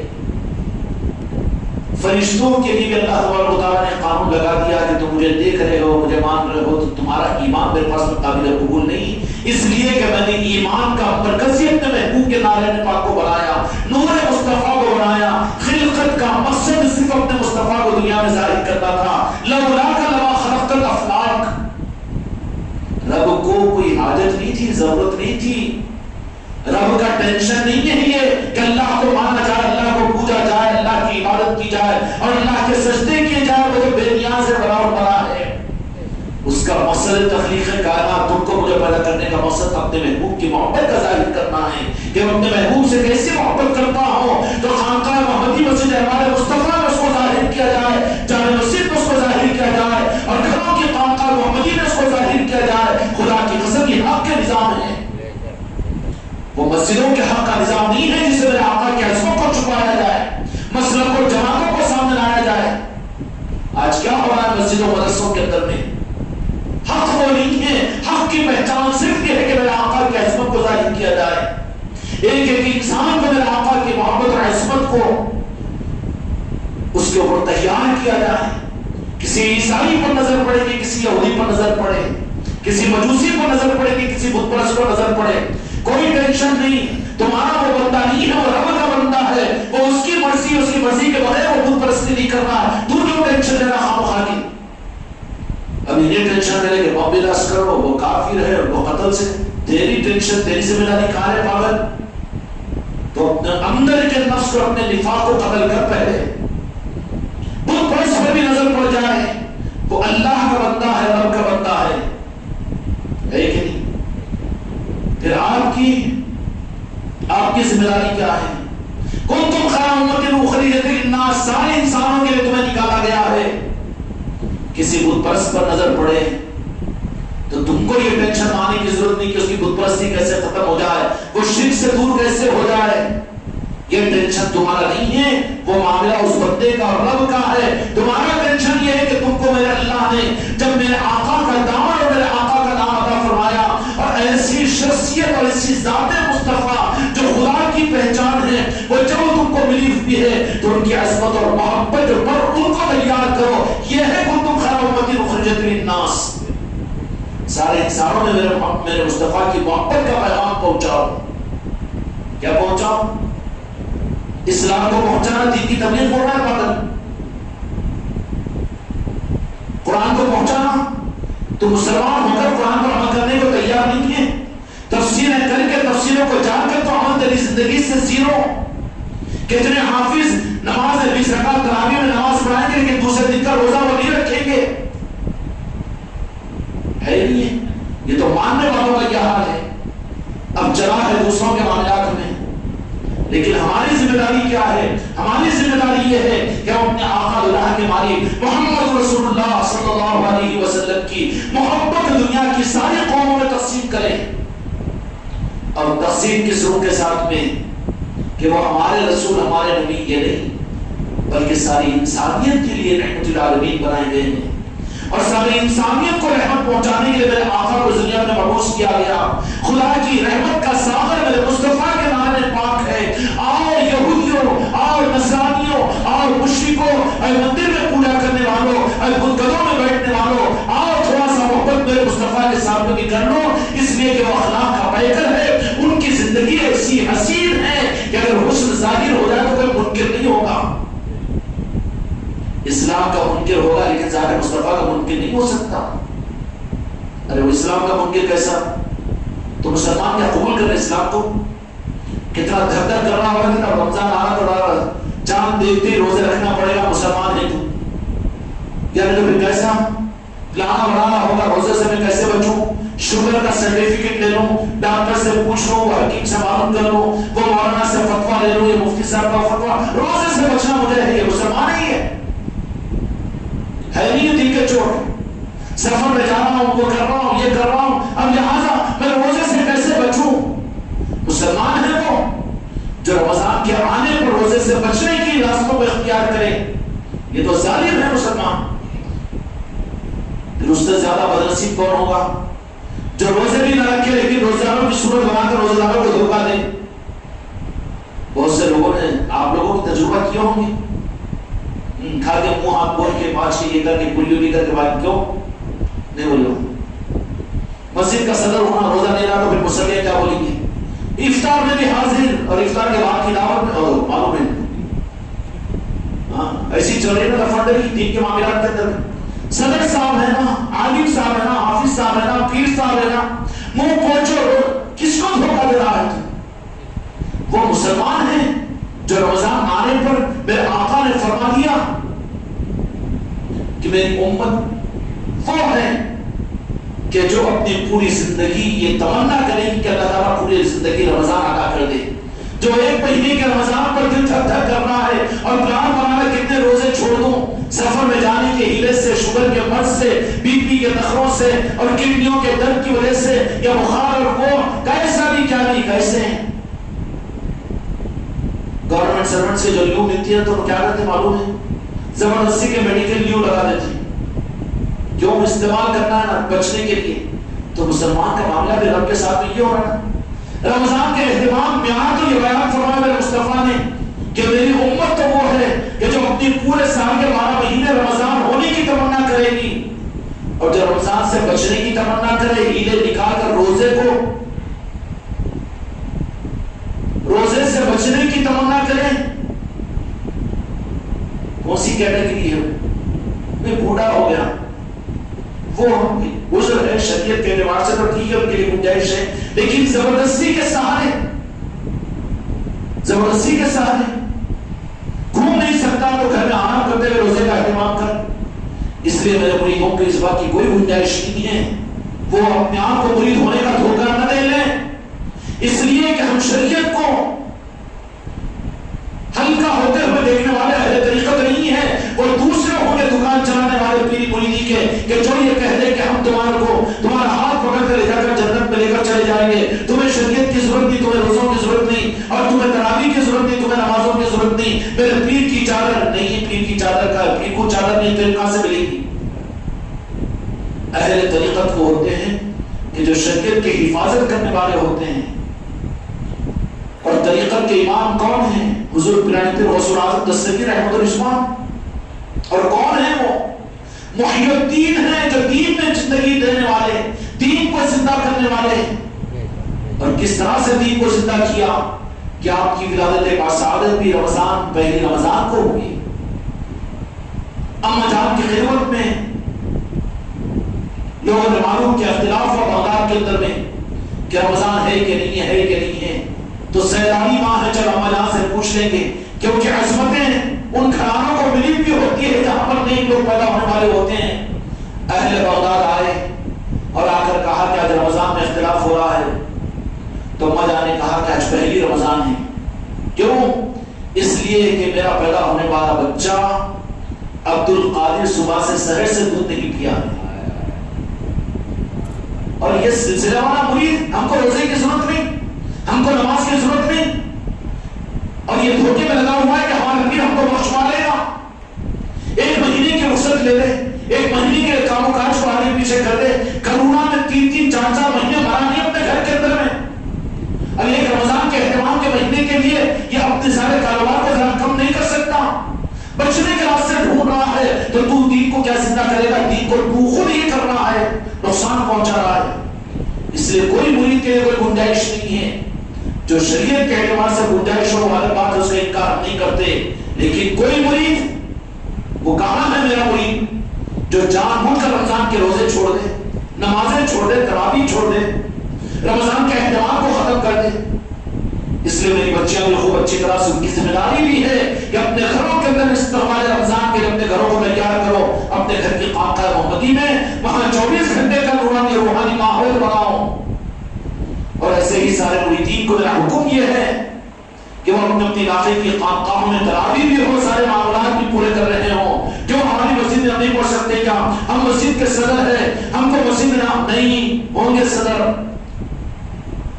وہ ذمہ داری الگ ہے، لیکن آپ ہمارے مرید بھی ہے، ہمارے خلیفہ بھی ہے، آپ کو تو خانقاہ کے اندر میں آ کر اپنے اعمال کرنا ہے، اس لیے کہ یہاں پر وہ جو ماحول ملے گا تمہارے پیر کی منشا کے مطابق میں اپنے علاقوں کی خانقاہوں میں تمہاری نماز تراویح ہو، ہم وہاں پڑھ لے رہے، وہاں پڑھا لے رہے، جن کو ذمہ داریاں دیے ہیں وہ علاقے والے اپنے خانقاہوں کے نظام کو سنبھالے، عورتیں جو ہے اپنے گھروں کی خانقاہ محمدی کو 1 مہینہ پوری آباد کریں، وہیں پر تلاوت ہو، ذکر و اذکار ہو، اولاد کی تربیت ہو، رمضان کی روحانیت اور نورانیت ہو، افطار ہو، سحر ہو، اور آنے والوں کو یہ سمجھائے کہ یہ رمضان مبارک کی یہ عظمتیں ہیں اور یہ نظام ہے خانقاہ محمدی کا۔ اس لیے کہ رمضان المبارک یہ عوام کے لیے عمومی طور پر ساری دنیا کی جماعتیں اور سارے مسلک اور سارے علماء، سارے مفتیان کرام مل کر وہ کام نہیں کر سکتے جو رمضان کا چاند نکل کر کروا دیتا ہے۔ کتنی جماعت اور مسلک ہے، لیکن مغرب کی نماز یا عشاء کی تراویح کے اندر میں ساری مسجدوں کو بھر سکتے، کوئی بھر رہے ہیں، جتنا بھر رہے اس سے زیادہ خالی ہو رہے، مسجدوں کو تو بھر رہے لیکن اپنے دل کی مسجد سے ایمان جا رہا ہے، گستاخ رسول بن رہے ہیں، مسجدوں میں لا رہے ہیں لیکن اندر کی مسجد خالی اور ویران ہو رہی ہے. یہ ہے ان کی خدمت کا نظام. لیکن ایک چاند نکلتا ہے رمضان کا تو چاند وہ کام کر سکتا ہے کہ پورے عالم اسلام میں انقلاب آ جاتا ہے. لیکن تو کیا کرے گا دین کو زندہ؟ تیرے سے بڑی خدمت اور رمضان کا خالی ایک چاند کر دیتا ہے. عشاء میں ساری مسجدیں بھر جاتی ہے. کتنے کروڑ شرابی ہوتے ہیں جو شراب کی بوتل کو پھینک کر مسجد میں آ جاتے ہیں. تو کیا دین کو زندہ کرے گا؟ دین تو زندہ ہے مردے. تو کیا دین کو زندہ کرے گا؟ دین تو زندہ ہے. ضرورت ہے کہ تو زندہ ہو جا دین کو لے کر. یہ چکر ہے دین کو ہم زندہ کر رہے ہیں. دین کو زندہ کر رہے ہیں. مردہ زندے کو زندہ کرتا ہے یا زندہ مردے کو سپورٹ کرتا ہے؟ یہ خاموخواہ کی بے وقوفی کی بات ہے. دین کو زندہ کر رہے ہیں. دین کو زندہ تو چھوڑتا ہے بغیر دین کے تو دین کو کیا زندہ کرے گا؟ اگر تیرے اندر میں دین آئے گا تو تجھے زندگی عطا کرے گا. تو زندہ ہوگا ورنہ تو مردہ ہے. گستاخ رسول مردہ ہے. اہل بیت کا گستاخ مردہ ہے. اولیاء کی بے عصمتی کرنے والا مردہ ہے. یہ دین کے نام پر امت کو تقسیم کرنے والا یہ مردہ ہے. مردوں سے پوری دنیا بھری جا رہی ہے. کہاں ہے زندہ؟ یا غوث اعظم ضرورت ہے اپنے سپاہیوں کو دنیا میں کھڑا کیجیے. کیوں کہ روح کا لینا زندہ کرنا. روح کون ڈالتے ہیں جی؟ روح نکالتے ملک الموت. روح ڈالتے کون؟ فرشتے نا. یا اللہ ڈالتا ہے؟ اللہ ڈیوٹی لگاتا ہے فرشتوں کی. روح ڈالنے والے فرشتے کون؟ ملک الموت کی نہیں نا. اس کے متعین فرشتے اور ملک الموت کی نکالنے والے ہوں. ڈر لگ رہا ہے. دوستی کرو. نحن اولیاؤکم فی الحیات الدنیا وفی الآخرہ. فرشتے نازل ہوتے ہیں اللہ کے اپنے دوستوں سے, میرے آقا کے نارے پاک کے غلاموں سے. ان فرشتوں کی ملاقاتیں ہوتی ہیں. ارے اولیاء سے کیسا ملاقات ہوتی تھی, نبیوں سے کیسا ملاقات ہوتی تھی. ایک صاحب کیسا ملاقات نہیں ہوتی. پردے ہے تیری حکمت ہے, ملاقات ہوتی ہے لیکن تیرے کو پہچان اگر دیتی ہے تو وہاں بھی اپنا دفتر کھول کے بیٹھی گا. میرا نواسی کا مسئلہ, میرے دادا دادی کا مسئلہ, میری نماز, میرے وظیفے کا مسئلہ, میرے کھانے کا, میرے وہ کتنے رشتہ کی کا, میرے خالو کا, میری بھونی کا, میری بھان کا, کتنے. اس لیے اللہ نے پردے ڈال دیتے ہیں. ملتے سب ہیں. اولیاء کیسا ملتے ہیں؟ اولیاء کیسا تو خان لگا کہ اولیاء کو ملنے کو اللہ والے ہیں. اللہ تبارک و تعالی نے نظام عالم کو ان کے ذریعے سے چلایا ہے. وہ ملتے ہیں, رہتے ہیں, دکھتے ہیں, دکھنے والوں کو دکھتے ہیں. اب تیرے کو بھی دیکھنا ہوگا تو ویسا وقت تک تجھے بھی دکھتے. اولیاء کیسا دکھتے ہیں؟ ایک صاحب میرے سامنے بولے اولیاء کیسے؟ پھر اولیاء دکھنا یہ تو اولیاء اللہ کے دوست ہیں. اللہ بھی دکھتا ہوگا, اللہ بھی ملتا, اللہ بھی ملتا. آپ پڑھتے بڑے گمراہ کی تو بولا ہاں بالکل گمراہ. مگر دلیل ہے ہمارے پاس ہے بخاری شریف کی حدیث کی. جب قیامت میں اللہ تبارک و تعالیٰ کہے گا, بخاری شریف کی حدیث ہے, سنے چاہیں میں بخاری مشکل کو ہم بھی جانتے ہیں جی. تفسیر میں تفسیر یہ الگ بات ہے, حوالے نہیں دیتے ہم کو. حوالے دینے کی کیا ضرورت ہے حوالے دینے کی؟ وہ ڈاکٹر جس کے پاس پیشنٹا نہیں ہے اس کو اپنے سرٹیفکیٹ رکھنا پڑتا. جو ڈاکٹر کی ڈاکٹر خود چل رہی ہے تو اس کو سرٹیفکیٹ کی کیا ضرورت ہے؟ پوچھنے والا کون اس کو تیرا سرٹیفکیٹ پر چل پائے نکل سے. تو ایک آیا میرا سرٹیفکیٹ پوچھنے کو, تو ہوتا کون؟ چل جا باہر. تو ہم کو کیا ضرورت ہے شیخہ بتانا کس کا خلیفہ ہوں, کس کا مرید ہوں؟ وہ بےہودہ ہے, اس نے سوال کرنا پاگل ہے انہیں. اس کی یہاں ضرورت نہیں ہے نا, غلطی سے آ جاتا یہاں پر جو پوچھنے کی چکر میں بتانے کی ہم کو کیا ضرورت ہے. تو لیکن اللہ بھی ملتا, تو اللہ ملتا کی باتوں سے مطلب برابر ملتا. حدیث سے ثابت ہے. اللہ تعالیٰ قیامت کے میدان میں بتائے گا کہ میرے بندے میں تیرے پاس میں آیا تھا, تو نے مجھے کھلایا نہیں, تو مجھے پلایا نہیں, تو نے مجھے پہنایا نہیں. اللہ نے تو کھلانے والا, تو پہنانے والا, تو پلانے والا, تو بولے کہ فلاں وقت میں فلاں گلی میں تو جا رہا تھا جلدی میں, گاڑی کا کک مار کے وہ جلدی میں ایک آیا تھا, آگے بولا کہ میں بھوکا ہوں مجھے کھلاؤ. اگر تو اس کو کھلا دیتا وہیں پر مجھ کو پاتا. ملتا ہی نہیں اللہ بھی. تو اللہ بھی جب ملتے کا ثبوت دے دے وہ اللہ بھی ملتے گی. ملتے ہیں, ملاقات کرتے ہیں. فرشتے بھی ملتے ہیں. احادیث میں ہے کہ شب قدر جس دن ہوتی ہے اس دن حضرت جبرائیل علیہ السلام کی عبادت کرنے والوں سے سنا ہوگا نا, مولویوں سے بیان تو مسافہ کرتے ہیں، اس کی پہچان کیا ہے کہ رفت طاری ہو جاتی ہے، جسم میں کب کب کی آ جاتی ہے، تو سمجھ لینا کہ جبرائیل علیہ السلام کی ملاقات ہے۔ ایسے اولیاء اب اولیاء سے بھی ملاقات ہوتی، کیسا نہیں ہوتی، کیسا نہیں ہوتی، پر تو پہچان نہیں سکتا نا۔ اچھا پہچان اس بات سے نہیں دیتے کہ اگر پہچان اگر ہوگی نا تو وہاں پر کچھ کوٹ نہیں کھولتا، پھر اپنی لال کپڑے میں بندی رہتی نا گرو درشنا کچھ کھولتا، میری بیماری دور ہو جانا، میرے کمر کا درد دور ہو جانا، میرے گھٹنوں کا درد، میری کھانسی، میرا کمر، میری گردن، میری اولاد، میری پوتری، اس بات سے پردے میں رکھتے بیٹا ادھر ستا ادھر کو ستا نہیں۔ برابر ملاقات ہوتی ہے، اولیاء سے بھی ملاقات ہوتی ہے، انبیاء سے بھی ہوتی ہے، اور میرے آقا جو چاہتے تو جہاں کے مالک بھی اپنی امتیوں سے ملاقات کرتے ہیں۔ سمجھ میں آئی بات؟ بایزید بستامی رحمۃ اللہ علیہ کہ جس دن اس دنیا سے پردہ ہوا، بستان کے رہنے والے 12 اولیاء اکرام کو اسی رات میں دو جہاں کے مالک میرے آقا محمد رسول اللہ صلی اللہ علیہ وسلم کی بشارت ہوئی۔ تو دیکھا کہ یا رسول اللہ صلی اللہ علیہ وسلم آپ کیسے بستان میں تشریف لائے؟ تو کہا کہ بایزید کو لے جانے کے لیے آیا ہوں، اور یہی معاملہ سلطان الہند کے دنیا سے پردہ فرمانے پر تھا۔ وہ جو شہزادے مصطفیٰ تھے، دنیا میں رہے اپنی زندگی کے اندر 90 سال جو ذمہ داری دیے تھے میرے آقا دو جہاں کے مالک کو پورا کر لیے، تو پھر میرے آقا جاتے وقت میں شہزادوں کو ساتھ میں لے کے جاتے ہیں تاکہ دل بڑھ جائے۔ ہوتا ہے کہ میرے مصطفیٰ آتے ہیں، اولیاء بھی ملاقاتیں ہوتی ہیں۔ اب شرط تو یہ نا اللہ بھی ملتا بولو تو بخاری سے بولتا کیا نام ہے، تو پھر اللہ بھی مل سکتا تو اللہ والے کیوں نہیں مل سکتے؟ ملتے نہیں ملتے۔ اچھا ان لوگوں بھی بولتے نا کہ وہاں فراج علی نقل شیطان اللہ جانے گئے تھے، وہاں نکو جاؤ، وہاں پر چھٹن نہیں دکھتی گئے تھے، تو وہ فری بہت ڈرتا، چھٹن نہیں کرتے، چھٹن نہیں دکھی کبھی نہیں دکھی مگر ڈر، تو وہ دکھتے جو دکھے بھی کبھی مانتا اس کو، مگر اللہ والے ملتے ہیں، اللہ والوں سے ملاقات ہوتی، اس کو ذرا سوچ رہے تھے کہ کیسا ہوتا کیسا ہوتا کیسا ہوتا۔ اور شیخ اگر یہ آئینہ صحیح ہو تو سب کچھ ہوتا ہے، یہیں پر اگر پردہ پڑا ہوا اور کچھ بھی نہیں ہے، یہیں پر پردہ پڑا ہوا کچھ بھی نہیں ہے، ہم ملاقات نہیں کر سکتے، وہ چاہتے ہیں تو ملاقات ہوتی ہے نہیں۔ ابھی ہمارے اکبر میں منقبت پڑے ہوئے تو تم لوگ ادھر نہیں ہو، ہمارے دونوں تینوں کو تو زیادہ کھٹکا ہو، جن کو اصلی کی حضرت نہیں ہوتا نا دیکھے تو خیال آتی ان کو، جن کو اصلی کی حضرت نہیں ہوتا، اصلی گھی کی بوٹے تو اٹھانے لیتے ہو، اس واسطے کو حضرت نہیں ہوتا، تو ایسا ذرا جو ہے نا بارڈر پر دور دور دوا درود والے جو خالی آ جاتے ہیں عاملوں موکلوں سے بھٹک کے ادھر، تو ان کو یہ چیزیں برداشت نہیں ہوتی کہ کسی کی جلوے میں کسی کی یہ ہو جاتی، کیوں نہیں ہوتی؟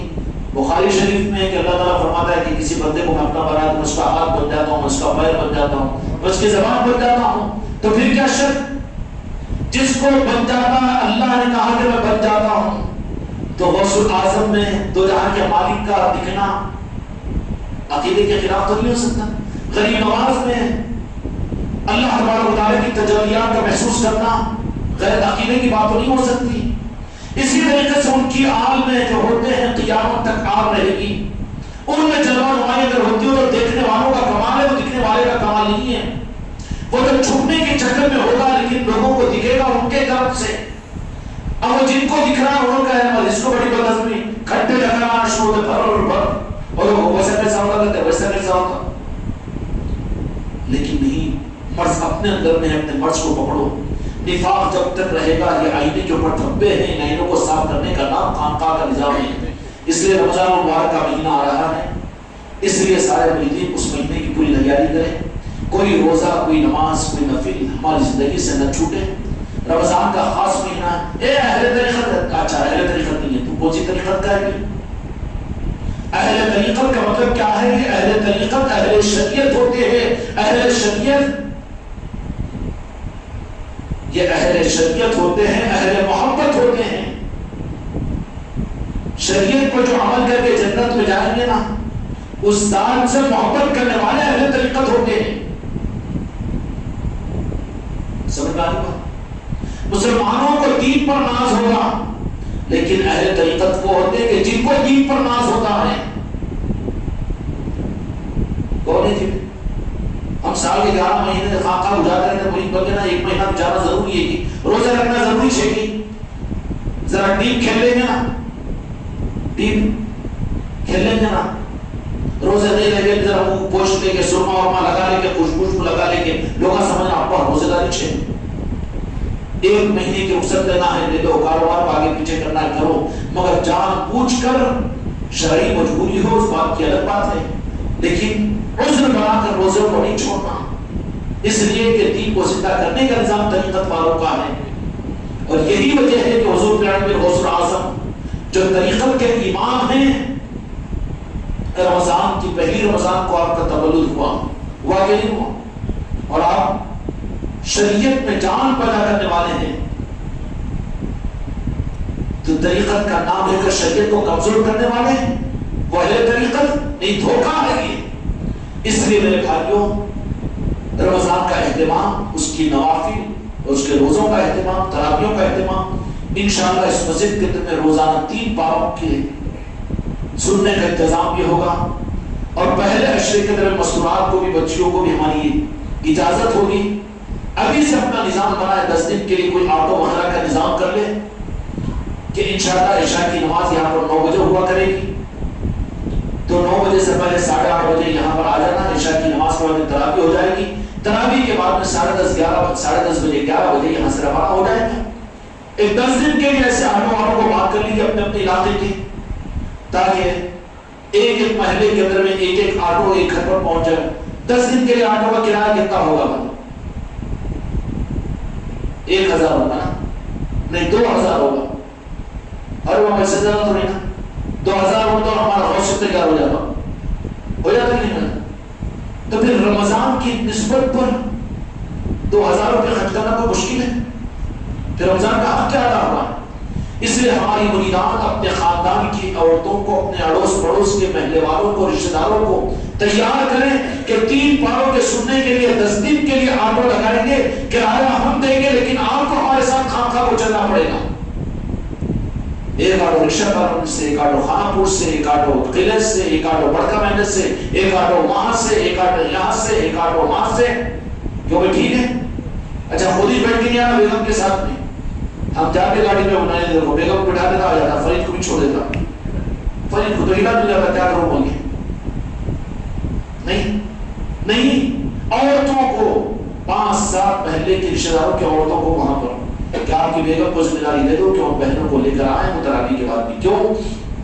خانقاہ کے ماحول میں آئیں گے، قرآن پاک کو یہاں کے ماحول میں سنیں گے، تو پھر اس کے ایک اثرات ہوتے ہیں، کیا ہوتے ہیں؟ اثرات ہوتے ہیں۔ یہ مہینہ اہل خانقاہ کے لیے محنتوں میں چستی کرنے کا ہے، 11 مہینے میں آپ لوگوں کو لانا پڑتا ہے، لیکن قدر کرو رمضان مبارک کے کہ لوگ خود مسجدوں میں خانقاہوں میں آ جاتے ہیں۔ اس کے لیے ذکر کی مجلسوں کی تعداد کو بڑھا دو، لوگوں میں ذوق ہوتا ہے کہ ہم افطار کروانا چاہتے ہیں، ٹھیک ہے بیتوں کے اندر میں ان لوگوں کے گھروں پر افطار رکھو، وہاں سے کے بعد ذکر کی مجلس سے رکھو، افطار کراؤ، نماز پڑھاؤ، پھر وہاں پر نماز ہونے کے بعد میں، نماز سے پہلے پھر ان کے سامنے خانقاہ نظام کو، اہل بیت اور مدینہ پاک کے نظام کو کھول کر رکھو۔ جتنا ان چیزوں سے کاٹنے کے لیے امت میں انہوں نے محنت کی ہے، کیا مدینہ پاک کا نام لینا اور آج اولیاء کا نام لینا امت کے لیے گمراہی کی سند انہوں نے بتائی ہے۔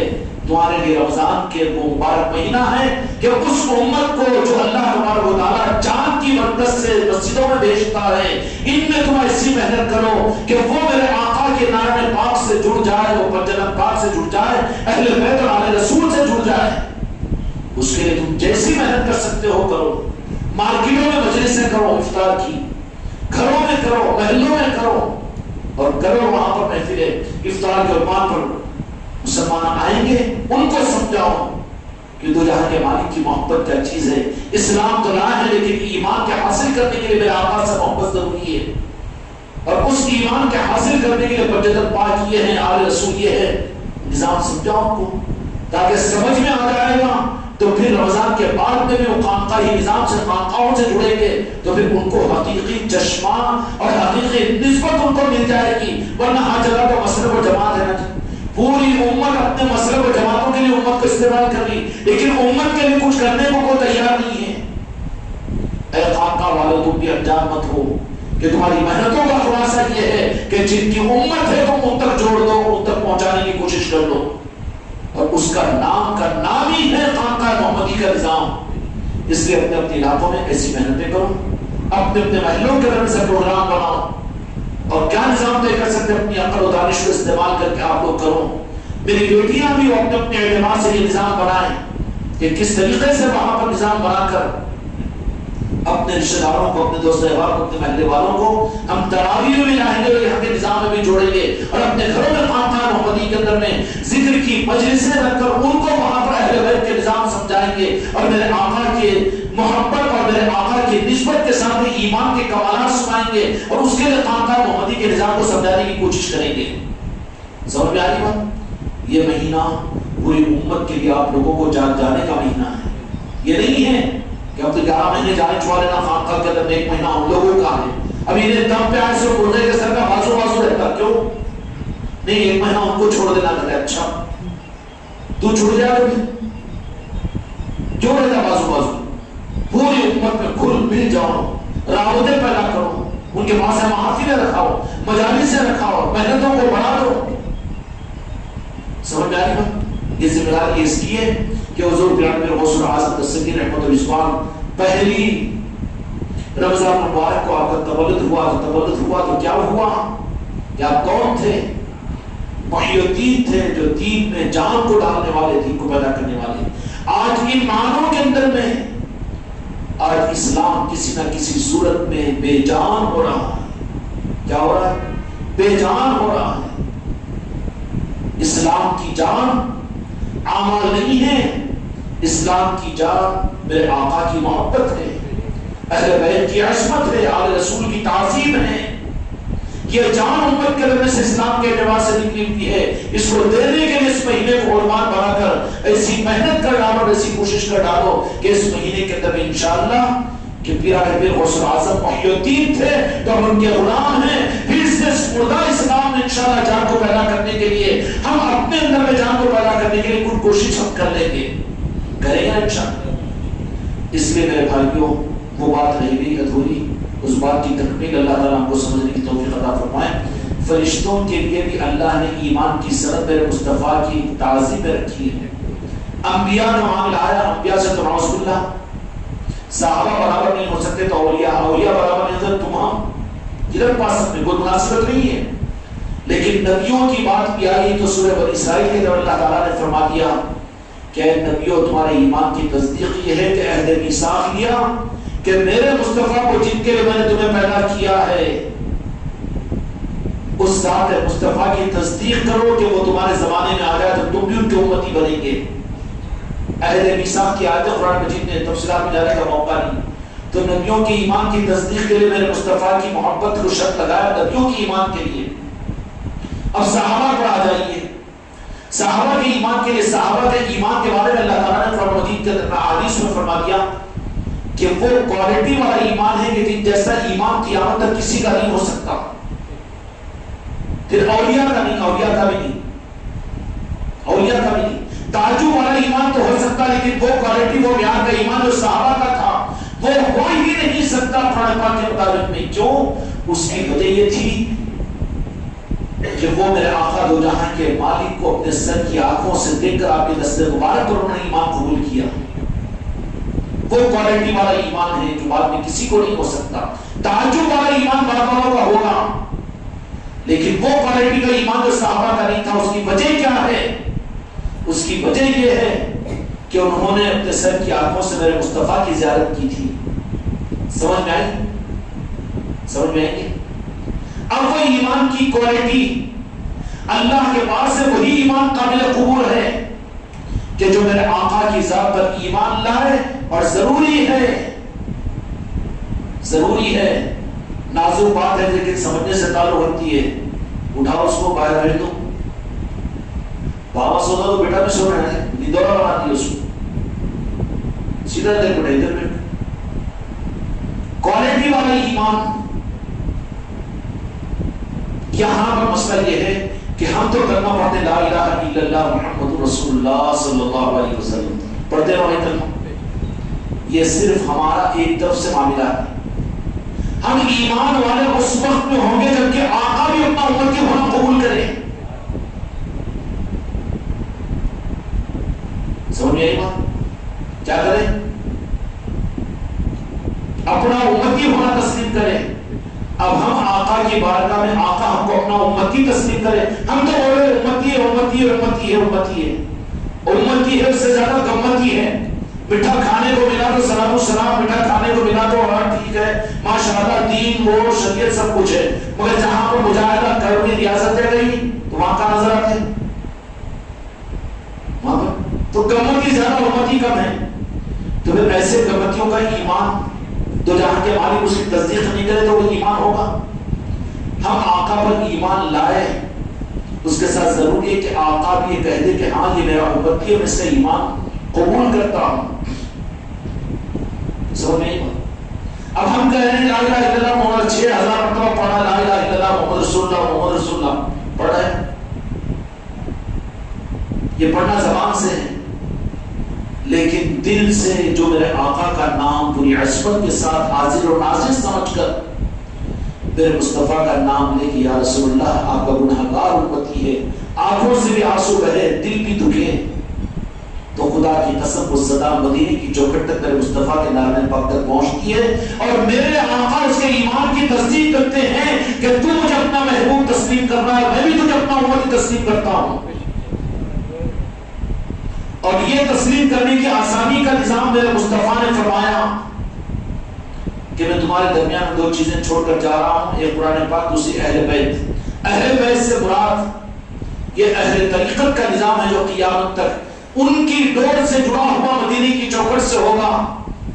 کوئی نظام راس مدینے کی چوکھٹ سے جڑا ہوا نہیں ہے، صرف یہ اولیاء کا نظام ہے. پنج کرپان کا اہل بیت کا اولیاء کا پیری مریدی کا نظام ہے جو اس چوکھٹ سے نہیں مدینے کی چوکھٹ سے لے کر عرش الہی تک جڑا ہوا ہے. قرآن پاک کے مطابق واعتصموا بحبل اللہ جميعا ولا تفرقوا، سب کچھ الگ الگ ہو جاؤ مگر حبل اللہ جو اللہ کی رسی ہے اس سے الگ مت ہو. وہ اللہ کی رسی یا پیران کامل کی صورت میں قیامت تک رہیں گے.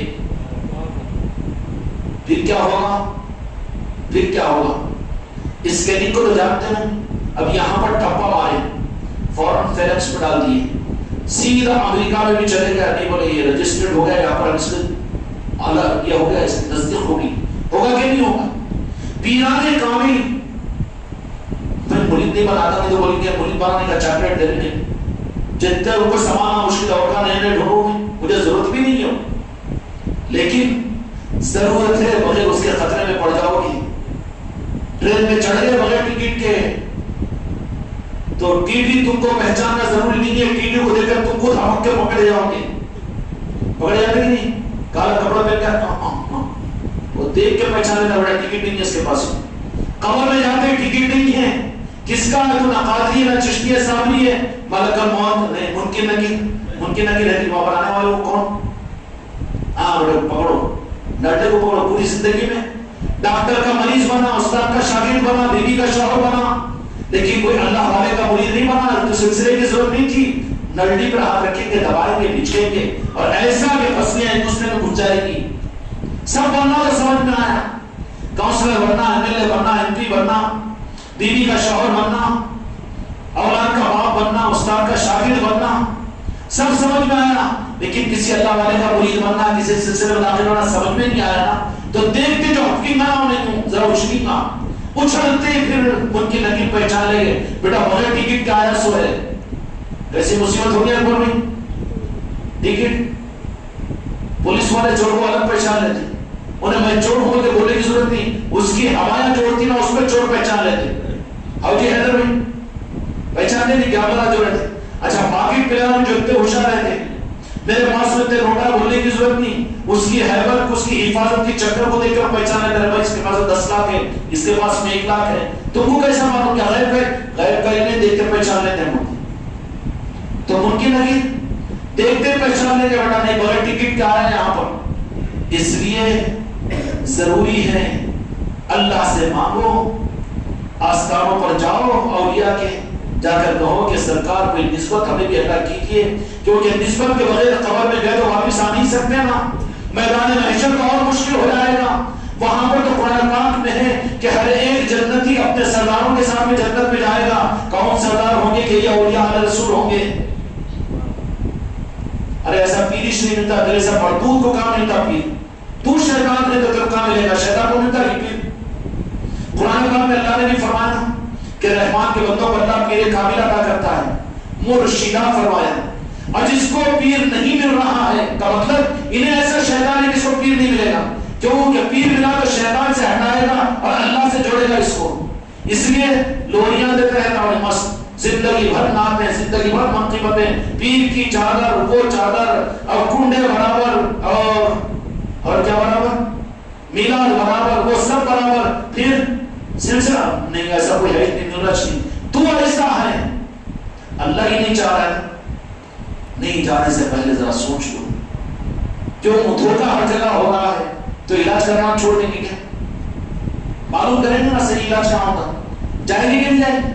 نکل جاؤ اور کالی کملی اپنے کاندھے پر ڈال کر 2 مہینے 3 مہینے جنگلوں میں کہ یا حسین شاہ ولی یا سرکار یا غریب نواز مجھے پیر کامل عطا کیجیے۔ خدا کی قسم اللہ کا نظام ایسا ہے کہ تجھے تیری تقدیر کو چمکانے والا پیر تجھ تک پہنچائیں گے، تجھے وہاں تک پہنچائیں گے۔ امت کو میرے مصطفیٰ محروم نہیں رکھتے، محروم خود بے فکری کی وجہ سے ہوتی ہے۔ اب انہیں ضرورت سمجھا ڈاکٹر کی، ضرورت سمجھا بیوی کی، ضرورت سمجھا استاد کی، اور ہر ایک کو حاصل کرا، لیکن ضرورت سمجھا ہی نہیں پیر کی، تو اس کو زبردستی پیر ملے گا۔ پھر زبردستی جو پیر ملے گا جیب خالی کرانے والا ملے گا، خود کے جیبوں بھرنے والا ملے گا، غلطی اس کی بولنا دوسروں کو، ویسے پیر ملے گا کیا؟ وہ کام ہمارا تو 10,000 ادھر 1 لاکھ ادھر، یہ تو 5 لاکھ سے کم نہیں ہوتا، ہاں وہ 2 لاکھ سے کم نہیں ہوتا، وہ 16 سے رہن رکھا دو، اور وہ کہا نہیں تو پھر خطرہ آ جاتا، ارے خطرہ بھی آ رہا کیوں؟ ویسے ہی ملے گا نا اس کو، کیوں؟ حصول اس کا ہے۔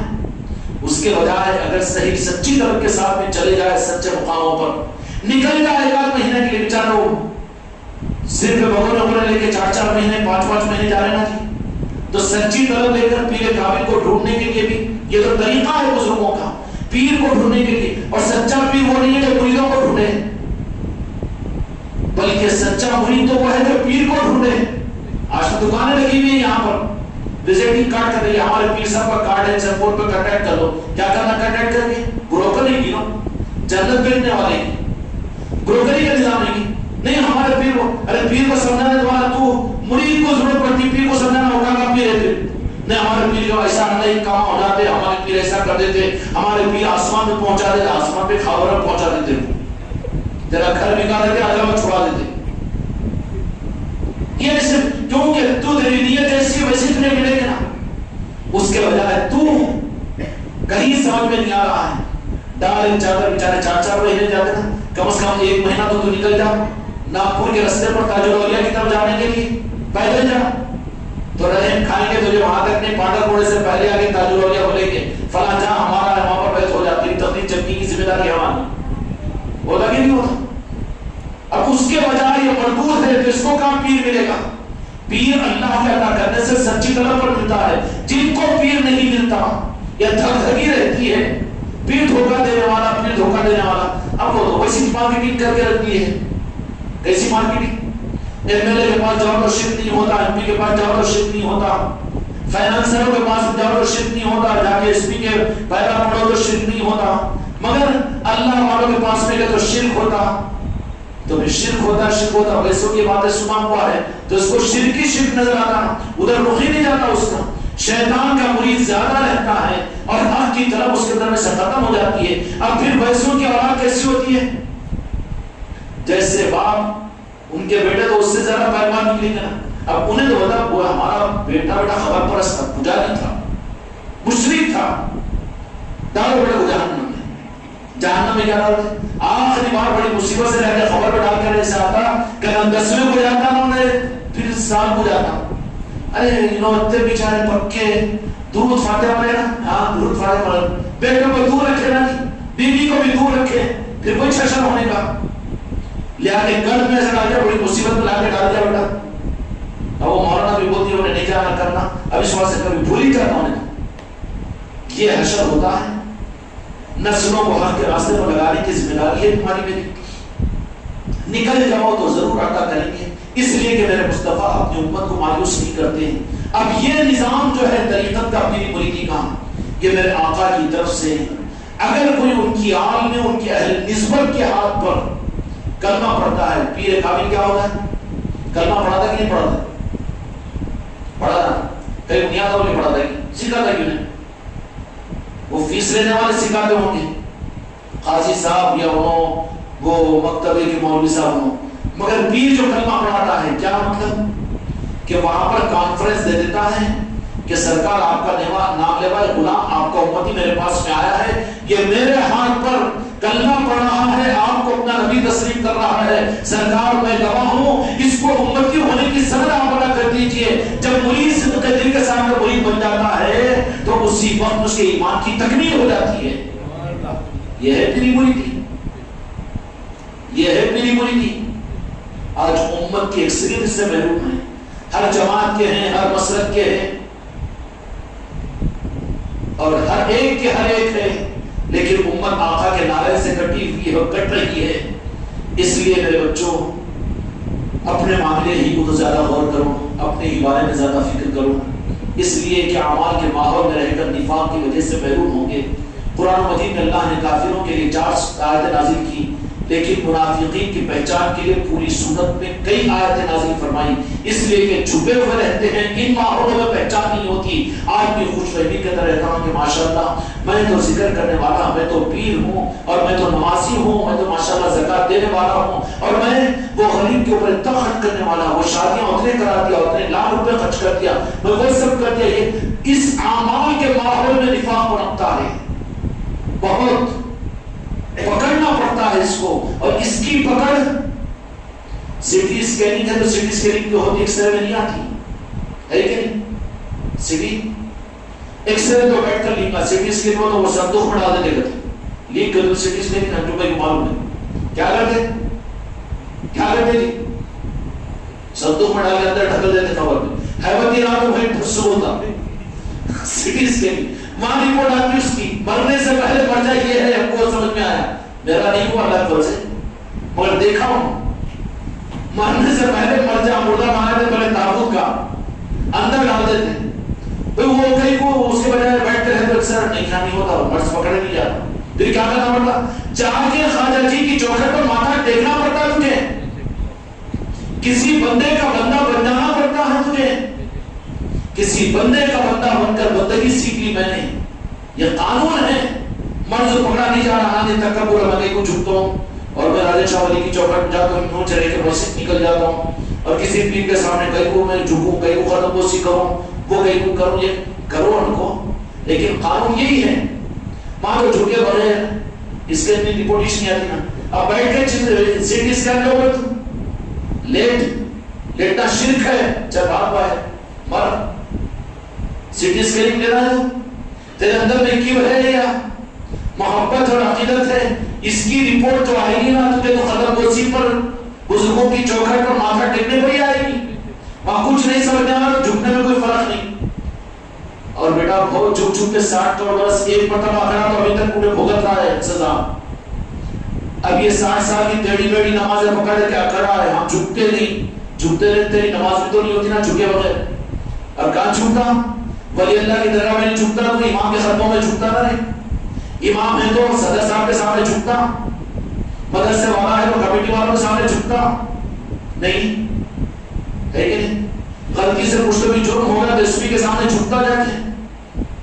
کوئی انتظام نہیں ہو، بیٹی کی شادی ہو گئی تو فائنانسر کے سامنے جا کے جھکتا نہ، کرو نا صاحب کرو نا، ہاں ذرا کرو ذرا میں سلام کروں تم دے جھکنا نا. جھکے بغیر کام نہیں ہوتا ہے پاگل. جہاں جھکنا ہے وہاں پر جھکتا تو خدا لاج رکھ لیتا. دنیا کو تیرے سامنے جھکاتا. جھکنے کی جگہوں سے تم نے روکا ہے شرک اور بدعت کہہ کر، تو نہ جھکنوں کی جگہ پر آج امت جھک رہی ہے. جھک رہی ہے نہیں جھک رہی؟ کرو اپنی اولاد کی بھی فکر، رکھو بازو بازو، کام نہیں آئیں گے. تم کو دوا ملی ہے تو پہلے اپنی اولاد کو کھلاؤ. اقربتی الناس، اپنے قریب کے رشتہ داروں کے اندر بھی ان چیزوں کو زندہ کرو گے. رمضان کا مہینہ ہے، اس مہینے کے اندر اس بات کی فکر کریں گے نا. یہ چیز ہوتی ہے کہ جب میرے مصطفیٰ کو ہم اپنا نبی کہیں تو منافق بھی تو کہتے تھے، کلمہ پڑھتے تھے، یزیدی بھی تو کلمہ پڑھتے تھے، دین پر عمل کرنے والے، نماز پڑھنے والے، قرآن پڑھنے والے، ہاں حکیم سب کرتے تھے کہ نہیں؟ سب کرتے تھے. مگر اس کے باوجود منافق کیسے ہیں؟ اس لیے کہ انہوں نے تو اپنے کلمے کا اعلان کلمہ پڑھتے ہیں کہا، لیکن میرے مصطفیٰ نے ان کے کلمے کو قبول نہیں کیا. اس لیے کہ قبول ان کا ہوتا ہے کہ جو میرے آقا پر فرفدہ ہونے اور اپنے ماتھے کو نارائن پاک کے مصطفیٰ پر ٹیک کر کبھی نہ اٹھانے کا عزم و ارادہ کر لے. اب اس ایمان کی تصدیق میرے مصطفیٰ کی ضروری ہے. تو اب یہ تو نہیں ہوگا کہ میرے مصطفیٰ ہر ایمان والے کو آ کے تیرا ایمان میرے پاس میں قابل قبول. مدرسے کے سند آئیں گے، عالم ہونے کی سند دے دے رہے، بڑے مولانا آ کے سندہ بانٹ دے رہے، ہاں چلتا نہیں، چلنے دو، اسے انکار نہیں ہے. یہ سندوں کی چیز نہیں ہے، یہ تصدیق کی چیز ہوتی ہے. کیا کی چیز ہوتی ہے؟ تصدیق کی چیز. میرے آقا اپنی آن کے ہاتھوں پر جو کلمہ پڑھے گا تو وہ درمیان میں آئے گا کہ میں گواہ ہوں یا رسول اللہ، اس لیے کہ میں آپ کا نام لیوا ہوں. ان کی چلتی وہاں پر، کن کی؟ سلسلہ قادریہ، چشتیہ، سہروردیہ، نقشبندیہ، ان کی چلتی. باقی بڑے مولانا سب بازو رہتے وہاں پر کچھ بھی نہیں، کیونکہ بڑے بڑے ادھر تھے، ادھر کوئی ایک بھی پیسہ نہیں. اولیاء کے اندر کوئی تمہیں ایک پیسہ نہیں ملے گا. یزیدی ملے گا کہ منافق ملے گا کہ نہیں ملے گا. یہاں تو پورا نظام رجسٹریشن کا ہے. مولا علی کی نگرانی کے اندر پورا نظام قیامت تک چلتا ہے. تو اگر کوئی پیر کامل اپنے ہاتھ پر ایک مرید کو کلمہ پڑھاتا ہے تو وہ کلمہ پڑھا کر گویا کہ یا رسول اللہ مجھے معاف کیجیے کہ وہ ایک مانو کے اندر میں وہ کانفرنس دیتا ہے، یا رسول اللہ دل سے متوجہ ہوتا ہے کہ یہ آپ کا امتی میرے ہاتھ پر تصدیق کر رہا ہے کہ آپ سے یہ محبت کرے گا اور آپ کا کلمہ پڑھے گا. تو جہاں کے مالک میرے آقا اس کے قلب کی طرف میں دیکھتے ہیں کہ بیٹا دنیا کی لالچ لے کر نہیں آیا، سچی لالچ، سچی طلب ہے، تو پھر اسی وقت میں اس کو ایمان کی سند دے دیتے ہیں. اس لیے بعض بزرگوں کے پہلے ہی مرید ہونے پر ایک نماز انہوں نے نہیں پڑھی، ایک مرتبہ اللہ نہیں کہا، لیکن مقام قطبیت غریب نواز نے عطا کی کہ نہیں. افضل بیابانی، عبداللہ بیابانی، پہلے کا نام کیا تھا ان کا؟ جے پال جوگی جادوگر. لیکن جیسے سلطان الہند کی خدمت میں آیا، دیکھ لیا کہ نہیں یہ ولایت ہے، یہ چمتکار اور جادو نہیں ہے، قدموں پر گر گیا، گر کر کہا کہ سرکار مجھے اپنا بنا لیجیے، اپنی غلامی دے دیجیے. تو کیا کرے گا؟ غلامی دے گا؟ نہیں، میں آپ کے ہاتھ پر تصدیق کرتا ہوں وہ جہاں کے مالک میرے آقا کی، اور آپ کا مرید بنتا ہوں. کہا کہ ٹھیک ہے، مرید بھی بنایا اور ایمان بھی دیا. اور اس نے کہا کہ معلوم ہے مجھے عقیدہ ہے میرا کہ سب کچھ اللہ نے، جو کچھ اللہ تبارک و تعالیٰ نے آپ کو اس مقام پر عطا کر دیا کہ آپ جو چاہیں گے وہ اللہ ضرور مانے گا. تو مجھے قیامت تک کی عمر دے دے. ایک لمحے کا مرید اتنا اعتماد کیا اپنے پیر پر.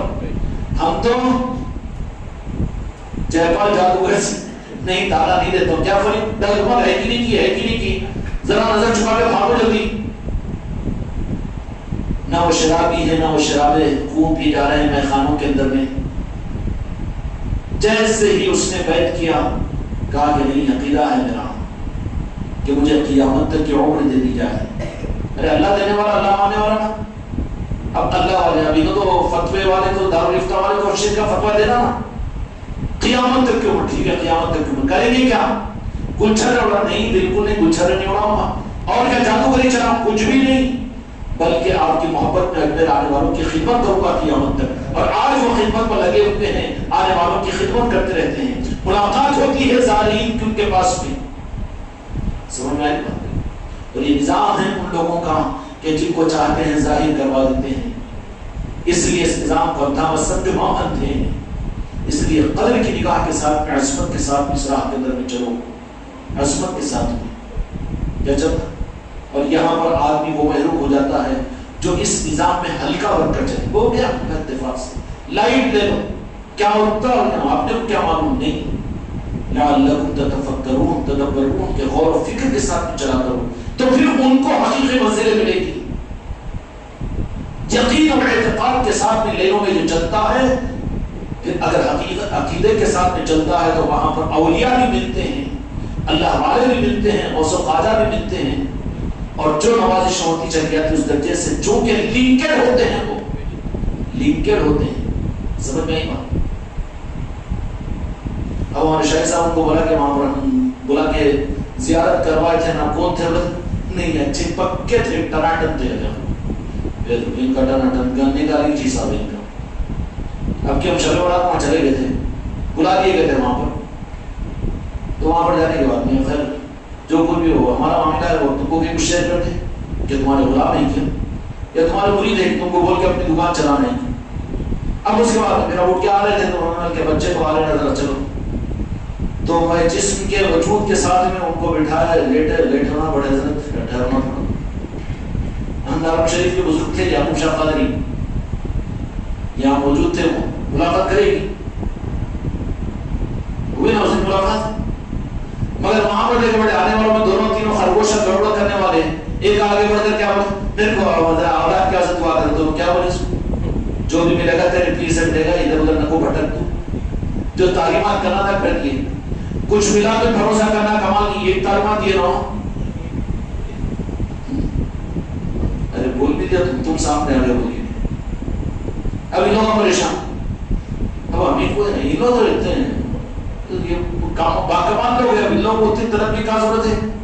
ظاہر تمہیں تھا کہ بیٹے نہیں بھائی صاحب بچوں کو سنبھال میں تھام لگا. انہیں ایک ہے, دو بچوں میں تین کے دو بچے, 30 ہو گئے تو کیسے ہے بابو؟ ارے بچوں کو بچوں کی اماں کے پاس رکھ رہے بابا, گھر میں رکھ, یہاں تو موقع سے فائدہ اٹھانا. اس دن آئے ان کی ملاقات ہوئی, بولے کہ آ گئے تھے, ٹھیک ہے آ گئے تھے, ملاقات پہ شرط دے دی گئی. اب وہ بیچارے شاہین میں رہنے والے پریشان, انہوں ہمارے سامنے جا کے بولے میں تو یہاں پر کس کو رہنے دیتا, مغرب بہت یہاں سے نکال دیتا بولے, مگر آپ کو تو میری ہمت ہی نہیں ہوئی, الٹا کھانا لا کے کھلایا بولے, میرے کو غصہ بھی نہیں آ رہا. شاہین میں بولے وہاں رہنے والے مجاور رہنا وہاں پر, تم کیا بگا سکتے ہو؟ ان کے مہمان ہیں, ان کے مہمان, تم بھی آئے گی نہیں آنا کہیں وہ خانقاہ پاتے سے بہت دیر, بہت بڑی بات ہے. موقع نسبت کیا کرو. آگے ملاقات ہوئی, آگے تھے بولے کہ آپ آتے رہتے ہیں, ان سے ٹھیک ہے 30 ذمہ داریاں نبھا رہے, تمہارے بچے بھی ہمیں ملاقات کے لیے آ جاتے. ان کو روکنے والا کون ہے؟ اس دن نہیں بولا نہیں تم کون تھے سو, اب دیکھو انہوں سامنے بھی بولنے لگا دیا, یا پھر ایسی کوئی جو اپنی منہ جو آ گیا ہو جائے کہ ادھر دنیا کے پڑھے لکھے بھی بہت زیادہ نخرے والے رہتے اس معاملے میں بھی. عقل کو جو یہاں دخل دیا انہیں بازو چڑھنا ہمیشہ, کتنا بھی آگے بڑھنے کے بعد میں اپنے کو سمجھ میں آتے جمانا نہیں تو انہیں وہاں دوری چھڑتا پھر. اس واسطے یہاں پر تو رات کو دن بھی اگر بولا جائے تو یقین کے ساتھ دن بولنے والا ہے تو یہاں کا ہے انہیں, نہیں تو ادھر باہر کا شے بھی نہیں. ہم کو عقل نہیں ہے کہ ہم کیسا مانتے ہو, غلامی کر لینا, ممی کے کیڑے ہو بچ کے رہنا. میں منواتا نہیں ہوں, مگر یہاں کا مزاج وہ ہے, یہاں قبول ہی نہیں کیا جاتا, یہاں پر قبول ہی نہیں کیا جاتا. اس لیے میرے بچوں سب کچھ ممکن ہے. ان راہوں کے اندر میں اللہ تعالیٰ آنے والے رمضان کی قدردانی کی توفیق عطا فرمائے. اپنے گھروں میں, اپنی خانقاہوں میں, اپنی مسجدوں کے اندر رمضان کے ماحول سے خود بھی مستفید ہو, اور کوشش کرو کہ ہمارے اندر کا نفاق ختم ہو جائے. دوسروں پر انگلی اٹھانا بہت آسان ہے, انہوں بد عقیدے ہیں, انہوں وہابی ہے, انہوں تبلیغی ہے, انہوں دیوبندی ہے, انہوں ہری جھنڈی ہے, انہوں پیلی جھنڈی. تو کیا ہے بابا؟ سب کا جواب تو دینے والا نہیں ہے نا, تو اپنا سوچ. جس کو اپنی فکر نہ ہو, ٹھیکیدار تو نہیں بنایا گیا, تو کو تجھ میں اٹھا دیا گیا, تجھ کو محروم کر دیا جا رہا ہے. تو کیا ہے, تیرا وجود کیا ہے؟ میں اپنے آقا کا نام لیوا ہوں, اور پوری امت کو نہیں, پوری انسانیت کو, خلیلۃ الناس, پوری انسانیت کو کیا دے دو؟ ایمان دے دو. میرے آقا کے اخلاق کے ساتھ میں میرے آقا کا تعارف کروا دو. میرے آقا کی ذات وہ ذات ہے کہ کوئی انسان میرے آقا کی ذات سے نعوذ باللہ نفرت نہیں کر سکتا, نفرت نہیں کر سکتا. اس لیے میرے آقا کا تعارف کروا دوں, یہی ایمان ہے. اور تم بھی اپنی ایمان کی تصدیق کے ساتھ اس بات کی کوشش کرو کہ دو جہاں کے مالک بھی مجھے میں تو آپ کو اپنا محبوب مانتا ہوں، آپ پر ایمان لاتا ہوں، لیکن ضرورت ہے کہ میرے آقا بھی ہم کو اپنا ایمان والا سمجھے۔ ضروری ہے کہ محدثین نے بڑی ایک عجیب بات لکھی ہے، محی الدین ابن عربی رحمۃ اللہ علیہ نے، کہ ہر مومن کو دو جہان کے مالک حالت بیداری میں یا بشارت کے اندر میں اس کے ایمان کی سند اس کو عطا کر دیتے ہیں۔ یہ خواب و خیالوں کی بات نہیں ہے، بڑا نہیں سمجھتا تو بولتے تھے خوابوں کی باتیں بولیے، تیرے خیال نہیں ہے تو خواب میں کہاں سے آیا تیرے پاگل؟ تیرے کو تو شاہ رخ خان آتا، انہیں آتا، مادھوری ڈکشت آتی، وہ خوابوں میں آتے تیرے کو۔ ادھر کا ہے اس نہیں تو کندہ کندے نادراج سے ادھر کا ہے، وہ تو آتے وہ تو مانتا۔ یہ بولے تو وہ ہے خوابوں کی بات ہے، وہ خانقاہ والے خوابہ سناتے کہتے سرکار کی زیارت ہوئی، غریب نواز کی زیارت، تیرے کو مار پیچھ نہیں ہے تو ادھر کا ہے ہی نہیں، تو ادھر کا ہے تو تیرے کو ادھر کیا معلوم؟ فضلہ اٹھانے والا ہے نا، تیرے فضلہ معلوم ہے، بدبو معلوم ہے تو خوشبو والا ہے نہیں نا، برا تو نہیں مان دیتے، تم ادھر والے ہی نہیں ہے اور تو ادھر والے نہیں رہتے، سمجھ میں آئی نا بات؟ تو بہت بڑے اللہ والے انہوں نے لکھا ہے کہ میرے آقا ادھار سودا نہیں کرتے بلکہ مرنے سے پہلے جو میرے آقا کا سچا امتی ہوتا ہے اس کو حالت بیداری میں یا بشارت میں آ کر اس کے ایمان کی تصدیق کر دیتے کہ تو میرا امتی ہے تمنا نہیں ہے میرے آقا کی تصدیق کی، یہ نہ کوئی پھنس جاتا نا وہاں پر، اگر یہاں پر کلیریفیکیشن نہیں کرایا تو پھنستا نہیں پھنستا، وہاں پھنسے بعد پھر کرنے کا موقع نہیں ملتا۔ اس لیے رو پیٹ کر سچا امتی بن کر میرے آقا سے جب تک تصدیق نہ کروا لے اس وقت تک سکون کی سانس مت لو کہ آقا تصدیق کر دیتے کہ ہاں تو میرا امتی ہے۔ یہ ضروری ہے اور یہ بہت آسان ہوتا ہے جب نسبتوں کے ساتھ ہم جڑ جاتے ہیں۔ سمجھ میں آئی بات؟ اللہ تعالیٰ ہم کے ساتھ ہم سب کو آگے بڑھائے۔ بارک اللہ، تو شکر اللہ